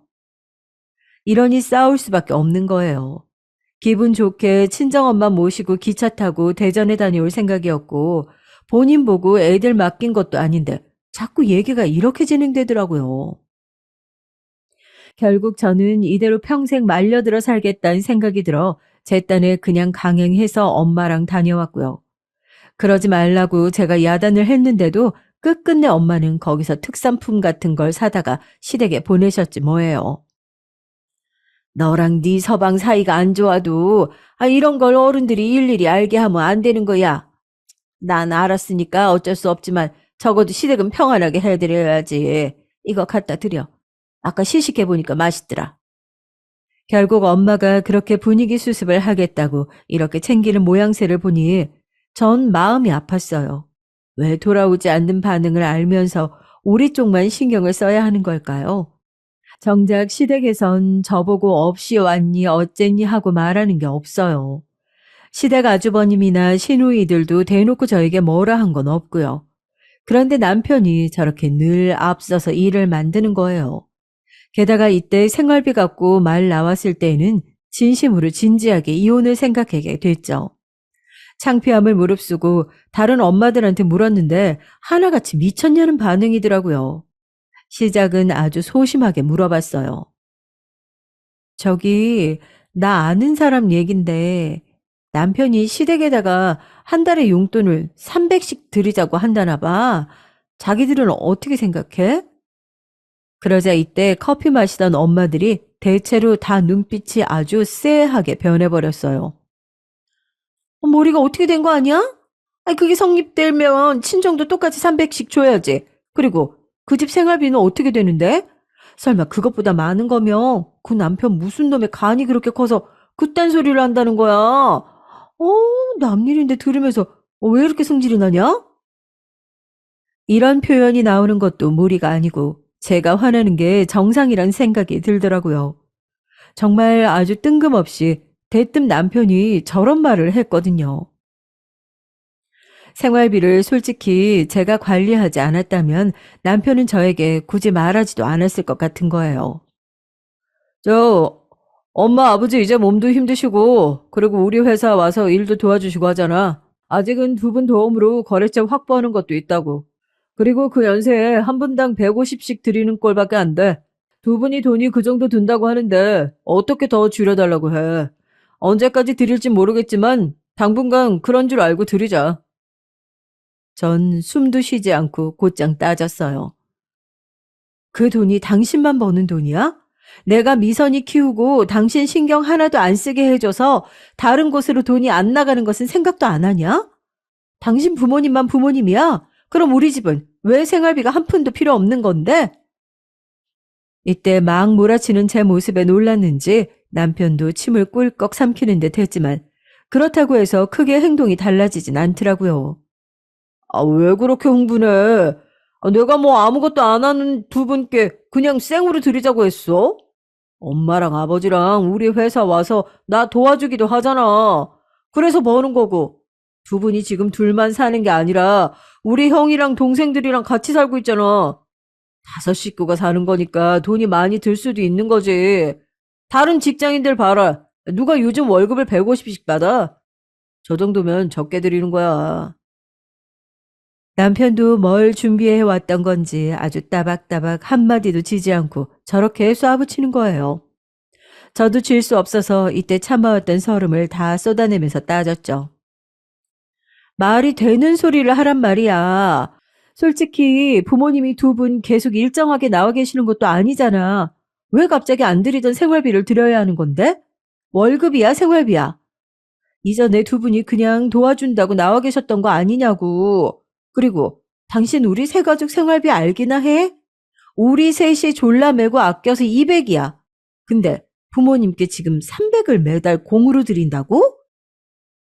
남편은 말을 하면 할수록 저를 완전 악처로 몰아가면서 코너로 끌고 가는데 이때 굽히지 않고 계속 싸워댔어요. 생활비 300이라는 숫자는 정말 얼마간 저를 잠도 못 자게 할 정도로 괴롭게 하더라고요. 그런데도 중요한 건 남편은 제 결정은 중요하지도 않았나 봐요. 며칠 뒤에 그냥 저한테 웬 문자 한 통만 보냈더라고요. 이거 어머니, 이건 아버지 계좌번호. 이리로 이제 입금해드리면 돼. 날짜는 매달 잊지 말고 보내드려. 보내드린 다음에 캡처해서 나한테 보내주고. 혹시나 제가 안 보낼까봐 이렇게 증거까지 해서 보내라니 제가 기가 막히지 않겠냐고요. 이 꼴 저 꼴 다 싫으면 이혼하는 수밖에 없으니 너무 고민이 되더라고요. 하다 안 되겠어서 엄마한테 상담을 했는데 엄마도 이 부분은 어이가 없으셨나 봐요. 내가 그동안 박사방 하는 거 그냥 보고 있었다만 니네 생활비도 여의치 않다며. 너보고 곧 일하라고 한다지 않았어? 그런데 거기서 무슨 시부모님 용돈을 더 드린다는 거야? 니네 시대 그렇게 여유 없는 집도 아닌데 왜 그러는 거래? 그러게 말이에요. 우리 어머님 아버님 한 달에 한 번은 꼭 백화점 가시는 분이에요. 뭐 대단한 쇼핑을 하는 것은 아니지만 가서 5만 원에서 10만 원짜리 화장품이며 스카프 사는 걸 취미로 여기시는 분들이거든요. 거기 푸드코트에서 꼭 식사하시고 반찬도 거기서 사오시고 누가 보면 아주 여유로운 노년의 부부들처럼 그렇게 다니신답니다. 하지만 그렇다기에 집이 엄청 잘 사냐 하면 그것도 아니고요. 동대문구에 있는 아들 작은 회사에 다 같이 차 하나로 복작복작 타고 이동을 해야 하고 30평대가 조금 넘는 집에서 관연한 자식들과 다섯이서 모여 사는 거잖아요. 하지만 1년에 한 번씩 해외여행은 꼭 다 같이 가야 되고 명품 가방 하나 100만 원대로 하나씩은 꼭 있으셔야 하는 게 저희 어머님이에요. 이렇게 하는 것이 그간 저한테 피해가 된 건 아니지만 본격적으로 피해를 봐야 하는 거잖아요. 우리가 드린 생활비 300 안에서 그렇게 넉넉히 쓰면서 살아가실 테니까요. 하지만 저에게 무슨 힘이 있겠어요. 정말 아무것도 막을 수가 없었죠. 그런데 이제 이렇게 상황이 흘러가다 보니 저도 점점 눈엣 가시처럼 시누이들의 행동이 좋게 보이지 않는 거예요. 제가 먼저 시비를 건 것은 아니고 시누이들이 저를 먼저 힘들게 하기 시작했어요. 저기 언니, 이번에 오빠가 맡긴 서류 있는데 그거 언니가 좀 해줄 수 있어요? 제가 다른 건 몰라도 엑셀은 잘 할 줄 모르거든요. 이거 그렇게 어렵지 않고 금방 유튜브 보고 따라하면 된대요. 언니도 할 수 있을 거예요. 어머, 아가씨. 그거 아가씨가 할 수 있다고 가져간 일 아니었어요? 저도 문서 쪽은 잘 모르죠. 그리고 오빠랑 다시 얘기를 해보시던지 그 부분은 새로 직원을 뽑던지 하세요. 원래 저 이렇게까지 톡 쏘아붙이는 스타일 아닌데 신우가 공으로 돈 받아가면서 저한테 일 맡기는 모양새가 너무 얄밉더라고요. 그러니 저도 참을 수가 없어서 그대로 쏘아붙였죠. 그런데 신우이도 갈수록 지 오빠 등골 의지하는 게 습관이 된 건지 너무 자연스럽게 저한테 떠넘기는 거예요. 아니, 직원을 쓸 거면 뭐하러 언니한테 말을 했겠어요. 언니도 알다시피 우리 오빠는 남 잘 못 믿는 타입이잖아요. 그러니까 우리 엄마랑 아빠한테 일 맡기는 거고요. 그래도 언니가 가족이니까 좀 같이 해주세요. 이거 그렇게 어려운 일 아닌데? 언니도 사무직 꽤 오래 하다 온 거 아니에요? 끝끝내 양보 없이 저한테 조금씩 계속해서 일을 맡기려는 거예요. 이거 하나씩 떠맡다 보면 자연스레 제 일이 될 것 같아서 저도 참지 않고 아가씨한테 제안을 하나 했어요. 그러고도 맡기면 내가 해준다. 그런 식으로 말이에요. 그럼 아가씨 저한테 맡기고 일 처리할 때마다 건당 얼마씩 주실 거예요? 가격을 좀 정하고 얘기를 해야 할 것 같은데요. 그러자 신우이는 별꼴 다 본다는 말투로 아주 기겁을 하더라고요. 언니 지금 뭐라고 했어요? 뭐 돈이요? 와, 진짜 어이가 없네. 언니 지금 저한테 돈 달라고 하신 거예요? 고작 이거 서류 몇 장 봐주는 거 갖고 이러는 거냐고요. 저도 이제 제 권리는 주장해야겠길래 달라고 했고 그게 뭐가 그렇게 나빴다는 건지 모르겠더라고요. 아가씨도 건당 얼마씩 해서 오빠한테 월급 받아가잖아요. 오빠한테 받은 돈 중 저한테 일 맡기는 것만큼 나눠주면 되잖아요. 저도 유튜브 공부하고 하려면 시간이 필요해요. 저도 기술을 쌓을 시간이 필요하고 미선이 챙기고 집안일 하면서 따로 일하려면 당연히 보수가 필요하죠. 공짜가 어딨어요, 아가씨. 오빠도 아가씨한테 하나씩 다 가르쳐줘 가면서 일 시키잖아요. 신우는 믿을 수 없다는 투로 멍하니 있었고 저는 거기에 한마디 더 하고 전화를 끊어버렸어요. 오빠랑 얘기 더 해보시고 잘 안 되면 아가씨가 한번 주변에 직원 찾아보세요. 요즘 어린 친구들 엑셀 다룰 수 있는 친구들 많잖아요. 아마 급여 잘 따져보고 시급 얘기하면 적당히 잘 찾을걸요? 그럼 저 이만 미선이 데리러 가야 해서 끊을게요. 이렇게 끊어버리고 솔직히 진담 반 농담 반으로 한 거라 아주 반응이 기대되더군요. 하지만 이후로 신우한테 전화 한 통 없었고 남편도 분명히 얘기를 들었을 텐데 저한테 말을 안 하는 거예요. 그냥 말 안 나오면 말자는 식으로 넘기려고 했는데 아니나 다를까 분명히 이 인간 지 동생한테 이 얘기를 듣긴 했나 봐요. 전혀 다른 주제로 저한테 짜증을 내고 시비를 걸어대는 거예요. 아우, 밥이 이게 뭐야? 아, 국은 어제 먹던 거 아니야? 반찬이 이게 다야? 아, 진짜. 밖에서 일하고 온 사람한테 이거밖에 못 해주냐, 너? 나 진짜 기분 나빠서 못 먹겠어. 나 어머니 댁 다녀온다. 차려준 밥 몇 술 뜨다 말고 저렇게 화를 내더니 기어코 일어나서 결국 시댁에 간 거예요. 아예 대놓고 엄마한테 가서 꽁냥꽁냥 일러 바치겠다는 거죠. 하지만 남편은 제가 뭘 잘못했다고 이 한마디에 그렇게 발등에 불이라도 떨어진 양 팔딱 뛰면서 화를 낸 걸까요? 그래, 알았어. 다녀와, 그럼.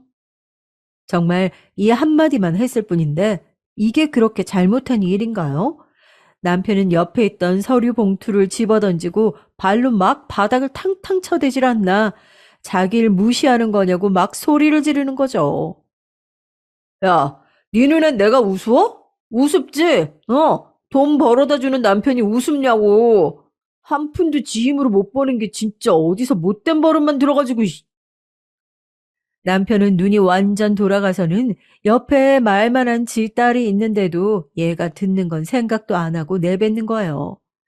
이쯤 되니 저는 완전히 감이 와서 아무 말도 안 하고 조용히 밥만 먹었어요. 대꾸하고 싸워봤자 저 야단에 말려드는 꼴이거든요. 역시나 혼자만 실컷 성내다가 가방 주워들고 지 엄마네로 가버렸고 한참 늦게 밤이 되어서야 꾸물꾸물 기어들어온지 뭐예요. 그때도 저는 아는 척 안 하고 거실 소파에 앉아 TV만 쳐다봤고 딸만 멀뚱멀뚱 제 아빠를 반길 뿐이었죠.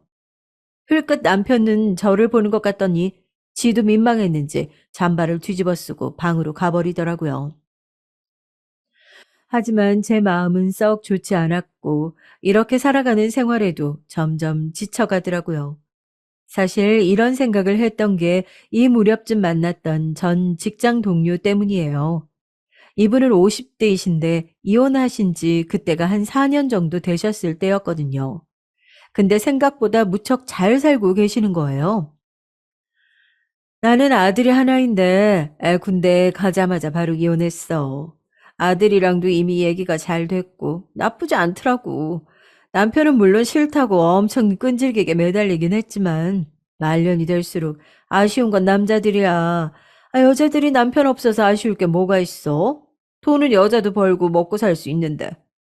남자들은 밥에 빨래에 별 뒤치다거리 다 해주고 떵떵거리기도 해야 되는데 그걸 이제 여자가 안 하니까 환장하는 거지. 이렇게 이혼을 하시더니 곧장 집을 얻어서 새로 둥지를 꾸미셨다고 하더군요. 정말 너무 좋아. 매번 삼시세끼 남편 밥 해줄 걱정 안 해도 되고 나랑 전혀 달라서 이골이 났던 그 생활 패턴에 대해서 짜증낼 일도 없고 시댁 식구들도 아주 직살나게 나를 괴롭히게 했는데 그들 얼굴 마주할 일도 없고 말이야.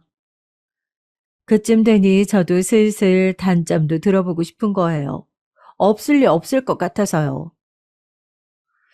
근데 이상하게 말이야. 딱히 걸리는 단점이 없어. 뭐 혼자 있다가 아프거나 사고가 나면 곤란하긴 하지. 근데 그건 뭐 같이 산다고 그런 일 없나? 부부로 살고 있어도 이 사람 딱히 도움이 안 돼. 자기 필요한 때만 나를 부려먹으려고 하지. 내가 도움이 필요할 때 도움이 돼준 적은 없는 것 같아. 진지하게 나는 이 사람 인생의 퍼즐 부속품 같다는 생각만 들더라고. 정말 소름 끼치도록 제가 느끼고 있는 것과 비슷했어요. 남편은 어떻게든 권위를 갖고 제 위에만 서려고 했고 모든 걸 본인에게 맞추기만 바랬거든요. 그나마 딸은 제 핏줄이라고 잘해주긴 했지만 우리 딸도 남편을 썩 좋아하지 않았어요. 엄마, 나이 들면 아빠랑 안 살 거야? 나는 누구랑 살지 그럼? 엄마랑 사는 게 더 나으려나? 우스갯소리로 제가 말을 했을 때 딸은 누구랑 살아야 할까 고민만 하지 딱히 반대를 하는 것 같지도 않더라고요. 하지만 살이 분별 안 되는 아이의 생각만 듣고 쉽게 결정할 문제는 아니니까요. 그리고 저는 이윽고 엄마에게 이 사실을 알리게 됐죠. 여느 친정엄마들 못지않게 엄마도 똑같이 반대를 했고요. 세상이 아무리 바뀌었다고 해도 이혼에 대한 시선은 안 좋은 거다. 무슨 허울 좋은 소리를 하고 있어.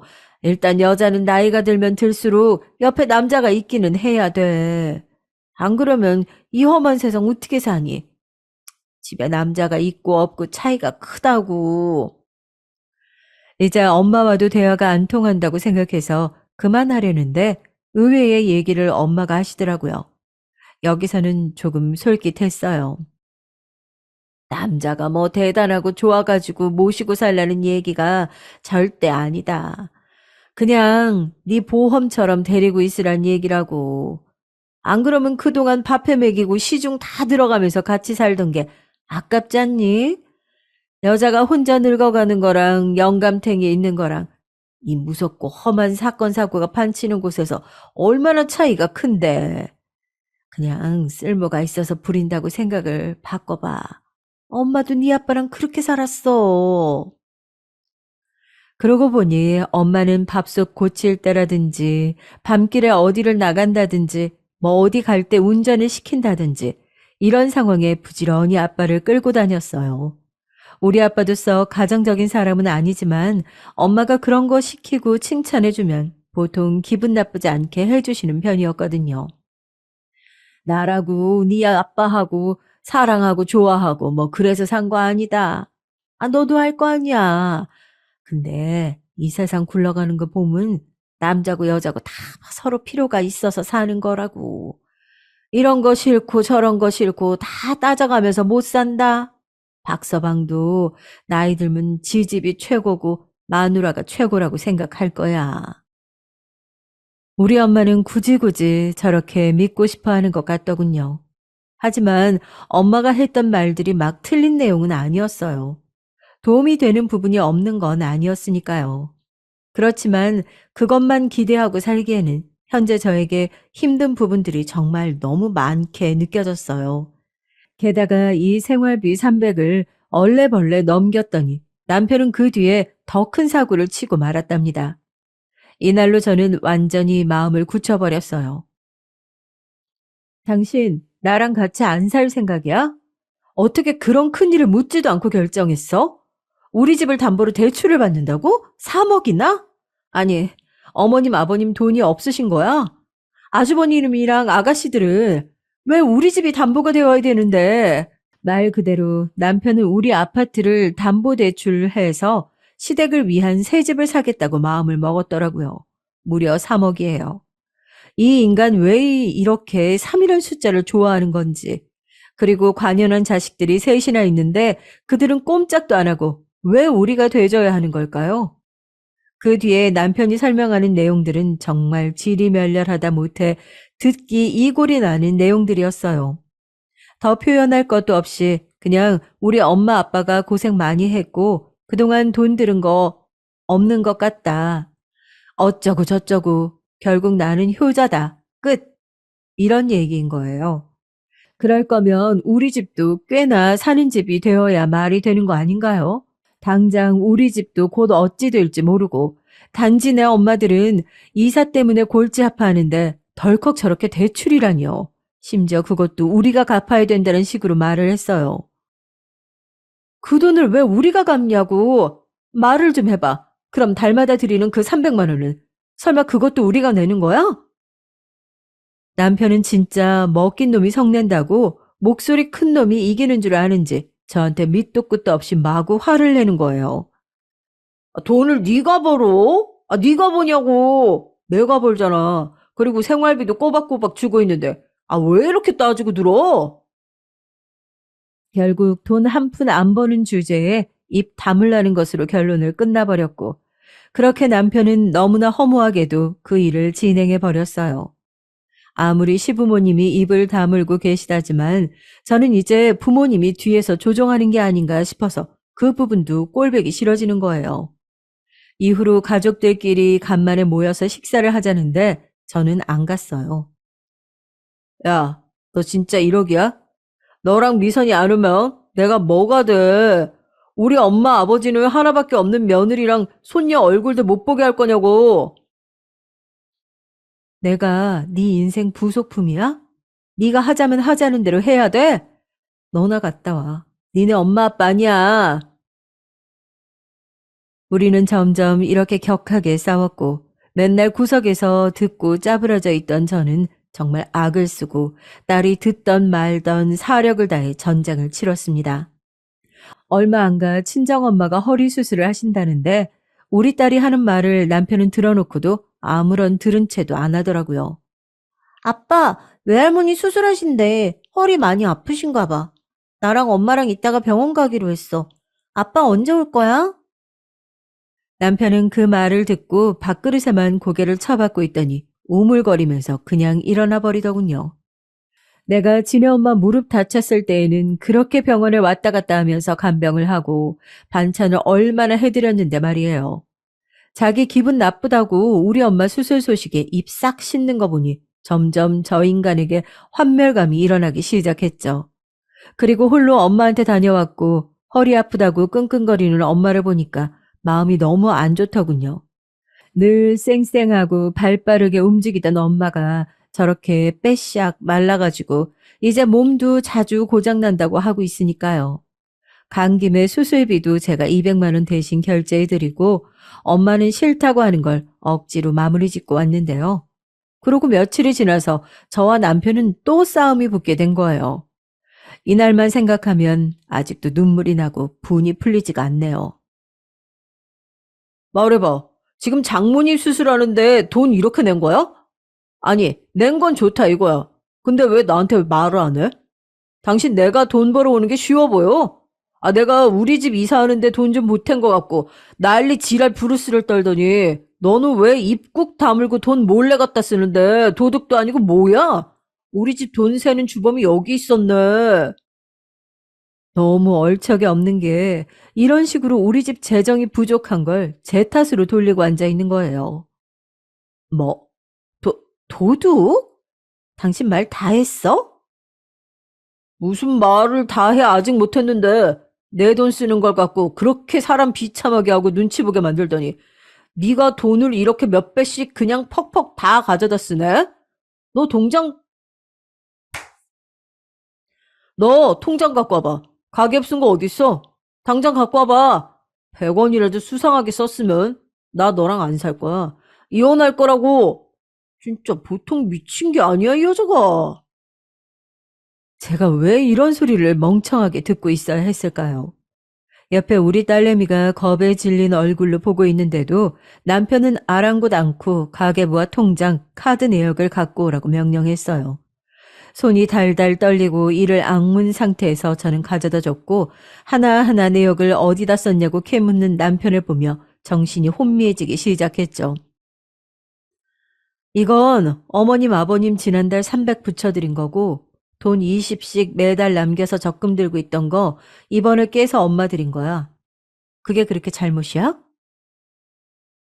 누가 들이지 말래? 나한테 상의를 했어 안 했어? 나 이제 너 못 믿어. 너 분명히 나한테 말 안 하고 이런 식으로 돈 꿍쳤을 거야. 내가 미친놈이지. 이런 여자한테 수년을 돈을 맡겨오고 한 번도 확인을 안 했다니. 야, 너 말 돌리지 말고 이거 내역 하나하나 다 설명해. 남편은 새삼 무슨 마트 결제한 거, 애 학원비 결제한 거 이런 거 따져가며 왜 영수증이 없냐고 소리 지르고 달마다 제가 정리해둔 걸 보면서도 분명히 돈을 빼돌렸을 거라며 고래고래 소리를 질렀죠. 저는 이대로는 제가 정말 죽겠더라고요. 머리를 한창 부여잡고 있다가 겨우 한마디 토했습니다. 이혼해 그럼. 남편은 제가 이 말을 하자마자 불같이 더 악악 소리를 질러내고 막 뛰어대는 거예요. 진짜 미치긴 미쳤었나 봐요. 이혼하자고.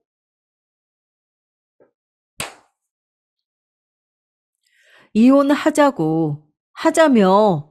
나 이런 취급 더 이상 못 받고 못 살아. 당신 원하는 대로 하자. 그만 살아, 이제. 그러고 저는 짐을 싸들고 급히 나가려는데 딸내미가 바닥에 주저앉아서 엉엉 우는 거예요.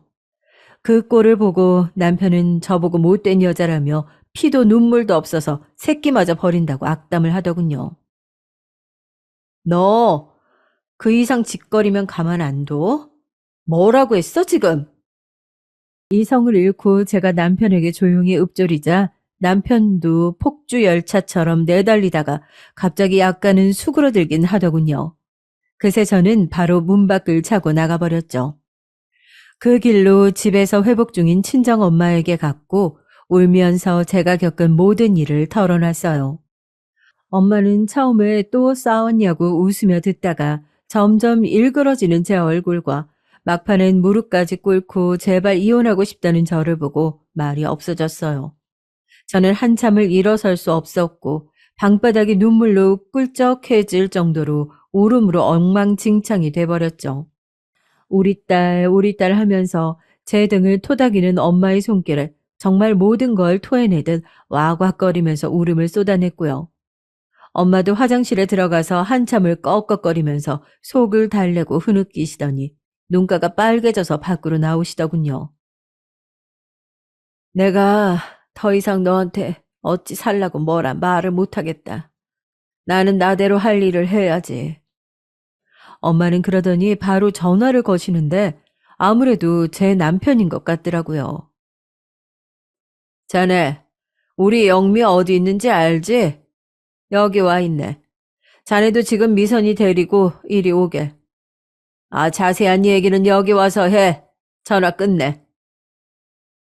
훌쩍이며 엄마한테 왜 그러냐, 왜 불렀냐 묻는데도 엄마는 불이 꺼진 주방 식탁 의자에 앉아 아픈 허리를 부여잡고 그냥 가만히 계시더군요. 아마 엄마도 결국은 이혼하라는 소리를 하겠지 싶어 많은 감상이 머리를 스쳐 지나갔어요. 처음 결혼할 때 이 집을 떠날 때 엄마 손잡고 많이 울었었는데 그리고 아기 낳고 이 집에 와서 엄마가 많이 봐줬었는데 그 끝이 이렇게 끝나게 되다니 현실이 너무 못 견디게 차갑더군요. 얼마 안 되어 남편과 제 딸은 우리 친정에 왔고 딸은 절 보자마자 울면서 와락 안겼어요. 남편은 신경이 바짝 곤두선 얼굴로 몹시 불편하다는 걸 온몸으로 티내면서 현관에 들어서더군요. 거 소파에 앉아보게. 내가 자네한테 할 말이 있어. 둘 사이에 무슨 일이 있었는지는 대강 들었어. 굳이 자네한테 따로 듣지 않아도 되네. 엄마는 웬만하면 제 남편에게 다 맞춰주고 살갑게 말하시는 편이었지만 이날은 용건만 뚝뚝 잘라 말하시더군요. 내가 하는 말 끊지 말고 그냥 듣게. 내가 그간 얘기 다 들었어. 세상 어느 집 자식이고 안귀한 자식 없는 건데 부모도 마찬가지 아닌가? 자네는 자네 부모만 중한가? 남편은 뭔가 빠직하고 화가 난 듯 하면서도 말 끊지 말라는 엄마 말에 이러지도 저러지도 못하고 얼굴만 시뻘겋게 붉히더군요. 이혼하자고 했다면서? 그럼 이혼해. 내가 웬만하면 자네가 뭐 외도한 것도 아니고 때린 것도 아니고 그냥 살게 하려고 했는데 근데 돈을 갖고 그렇게 따지고 들었다며? 우리 영미가 그동안 10년 넘게 자네 딸 키우면서 살림한 게 뭐 사기라도 쳤단 말인가? 엄마는 엄마만의 언어로 그렇게 사위를 야단치고 있었고 저는 그 뒤에서 딸을 안방으로 들여보낸 뒤 그냥 물끄러미 이 상황을 보고 있었어요. 돈 갖고 사람 멸시하는 것들은 돈으로 당해봐야 돼. 자네 그 회사 뭐 얼마나 대단해서 우리 영미를 그렇게 깔고 뭉개나? 우리 영미가 시집 보내면서 해준 거 별로 없다고 그렇게 내내 삐져 있더니 그게 이렇게 10년 넘게 갈 줄 몰랐네. 평생 갈 줄 알았으면 결혼 안 시켰지. 엄마는 그렇게 혼잣말을 하더니 얼마나 속이 상했으면 이후에 결국 그간 숨겨둔 얘기마저 남편에게 오픈해 버리셨어요. 솔직히 제가 볼 땐 좀 유치한 대처 같긴 했는데 정말 다시는 안 볼 생각으로 그렇게 엄마 딴에는 쏟아 부은 것이 같았죠. 자네, 우리 무시했지? 자네 말이야. 거기 사는데 내가 나가서 일하는 그 식당 알지 않나? 그건 내가 영미 이모네 그냥 일해주는 게 아니야. 우리가 그 가게 인수해서 내가 가서 들여다보고 있는 거라고. 없이 시작해서 정말 개미처럼 모아가지고 그 건물 하나 작게 사가지고 그 식당 1층에 들인 거다. 나쁘지 않게 돈 벌고 있어. 자네도 몇 번 와봤지 않나. 내가 굳이 말할 필요가 없어서 말 안 했다만 자네 회사 해마다 뭐 얼마나 그렇게 많이 버나? 맨날 없어 죽겠다고 하고 빚까지 져놓고 그래놓고 효도한답시고 아파트 대출까지 받았다며? 누가 진짜 여유가 없는지 모르겠네 진짜. 남편은 엄마의 말이 무슨 말인지 모르겠다는 투로 저를 한번 보더니 엄마를 계속 쳐다보더군요. 웬만하면 나는 여기 매장 하나 늘려서 자네한테 맡겨볼까 생각도 있었어. 근데 요 근래 너무 마음이 편치 않고 하는 짓거리도 마음에 안 들어서 영미한테도 말 안 하고 혼자 생각만 했었다고. 내가 하는 전화도 몇 번 받지도 않고 그런데다가 보니까 돈 씀씀이가 너무 대책이 없고 게다가 우리 딸을 이렇게 못 살게 굴었다는데 어떻게 맡겨? 차라리 남이 낫지. 남편은 복잡한 얼굴로 뭔가 말하고 싶은 듯 했지만 웬일로 엄마가 하는 말을 그냥 조용히 듣고 있더군요. 됐어. 이제 그만하고 일어서. 자네는 집에 가게. 미선이 여기 놔두고 가라고. 더 두고 보다간 나 자네한테 험한 말 할 것 같아. 갈라서는 건 모양 안 나쁘게 소란 떨지 말고 조용히들 끝내게. 그게 아니라 장모님. 왜 저 사람 말만 듣고 말씀을 하세요? 저도 사정이 있었어요. 저는 돈 쓸 때마다 맨날 저 사람한테 설명을 했어요. 근데 저 사람은 이번 말은 안 하고 그냥 써버렸다고요. 저도 화가 나서 그런 거지. 맨날 그랬던 건 아니라고요. 왜 그러세요, 진짜? 그러더니 정말 어쩔시고 싶은 말을 하는 거예요. 그리고 이혼이라니요. 저 이혼할 생각 없어요. 아무튼 얘기 잘 해볼게요, 장모님. 오늘은 장모님이 화가 나셨으니까 일어나는데 다시 오겠습니다. 저희 이혼 안 해요. 당신도 내일은 들어와. 이러면서 쭈구리처럼 일어나서는 사라지는데 웃기지도 않는 거예요. 뭘 이제 와서 없던 일로 할 듯이 말을 하고 있나요? 저한테 눈 시뻘겋게 열 올라서 난리 칠 때는 언제고. 저 사람 툭 하면 요 근래 저한테 밥 먹듯이 이혼이라는 말을 해왔거든요. 저는 그대로 다음날 들어가서 가볍게 짐을 챙겨 나왔고 일단은 아이와 함께 별거 중이에요. 매일 하루가 멀다 하고 카톡이 오고 며칠 전에는 생전 연락 따로 안 하는 어머님마저 모른 척 저를 떠보듯 카톡을 보내셨더라고요. 미선임이야, 반찬 만들어놨는데 와서 좀 가져가지 그러냐. 미선이 잘 먹는 계란 장조림 소고기 넣고 해놨다. 시간 될 때 들려라. 아무리 봐도 둘의 상황 좀 떠보려고 그러시는 것 같아서 무시하고 답장 안 했어요. 제 눈에는 아무 말도 안 하고 그렇게 둘째 아들이 갖다 바치는 돈 다 받고 있는 어머님도 한통속이고 너무 여우 같았거든요. 제가 볼 때 저 인간 엄마가 식당 얘기 괜히 해가지고 저것 때문에 돈에 눈이 뜨여서 잡는 게 뻔해요. 우리 엄마한테 대뜸 무슨 카톡 기프티콘으로 죄송했다며 뭘 보내질 않나. 생전 그딴 짓 안 하는 인간이거든요. 엄마 전화도 무시하고 안 받던 인간이 갑자기 저렇게 돌변할 이유가 뭐겠어요. 엄마 반응은 생각보다 확고하시더군요. 아유, 괘씸해 죽겠네. 내가 전에 고사리며 남을 묻혀줄 때는 뭐 고맙다는 인사라도 했었냐? 픽 쳐다보고 그냥 대꾸도 않고 쉬다 가세요, 어머니. 이 말만 하고 나가버리던 게 박서방 아니었냐고. 지금 이거 핸드폰에 보내온 거, 아이고, 눈으로 봐봐라. 나보고 건강하시랜다. 그래놓고 뭔 홍삼이네 과일을 이렇게 잔뜩 보내왔다. 웃기지도 않아 아주. 원래 엄마는 그런 시큰둥한 반응을 다 참아가면서 두고 보고 있었는데 사위가 본인 딸한테 그간 살림을 하나하나 다 따져가며 굴욕을 안겼으니 못 참겠나 봐요.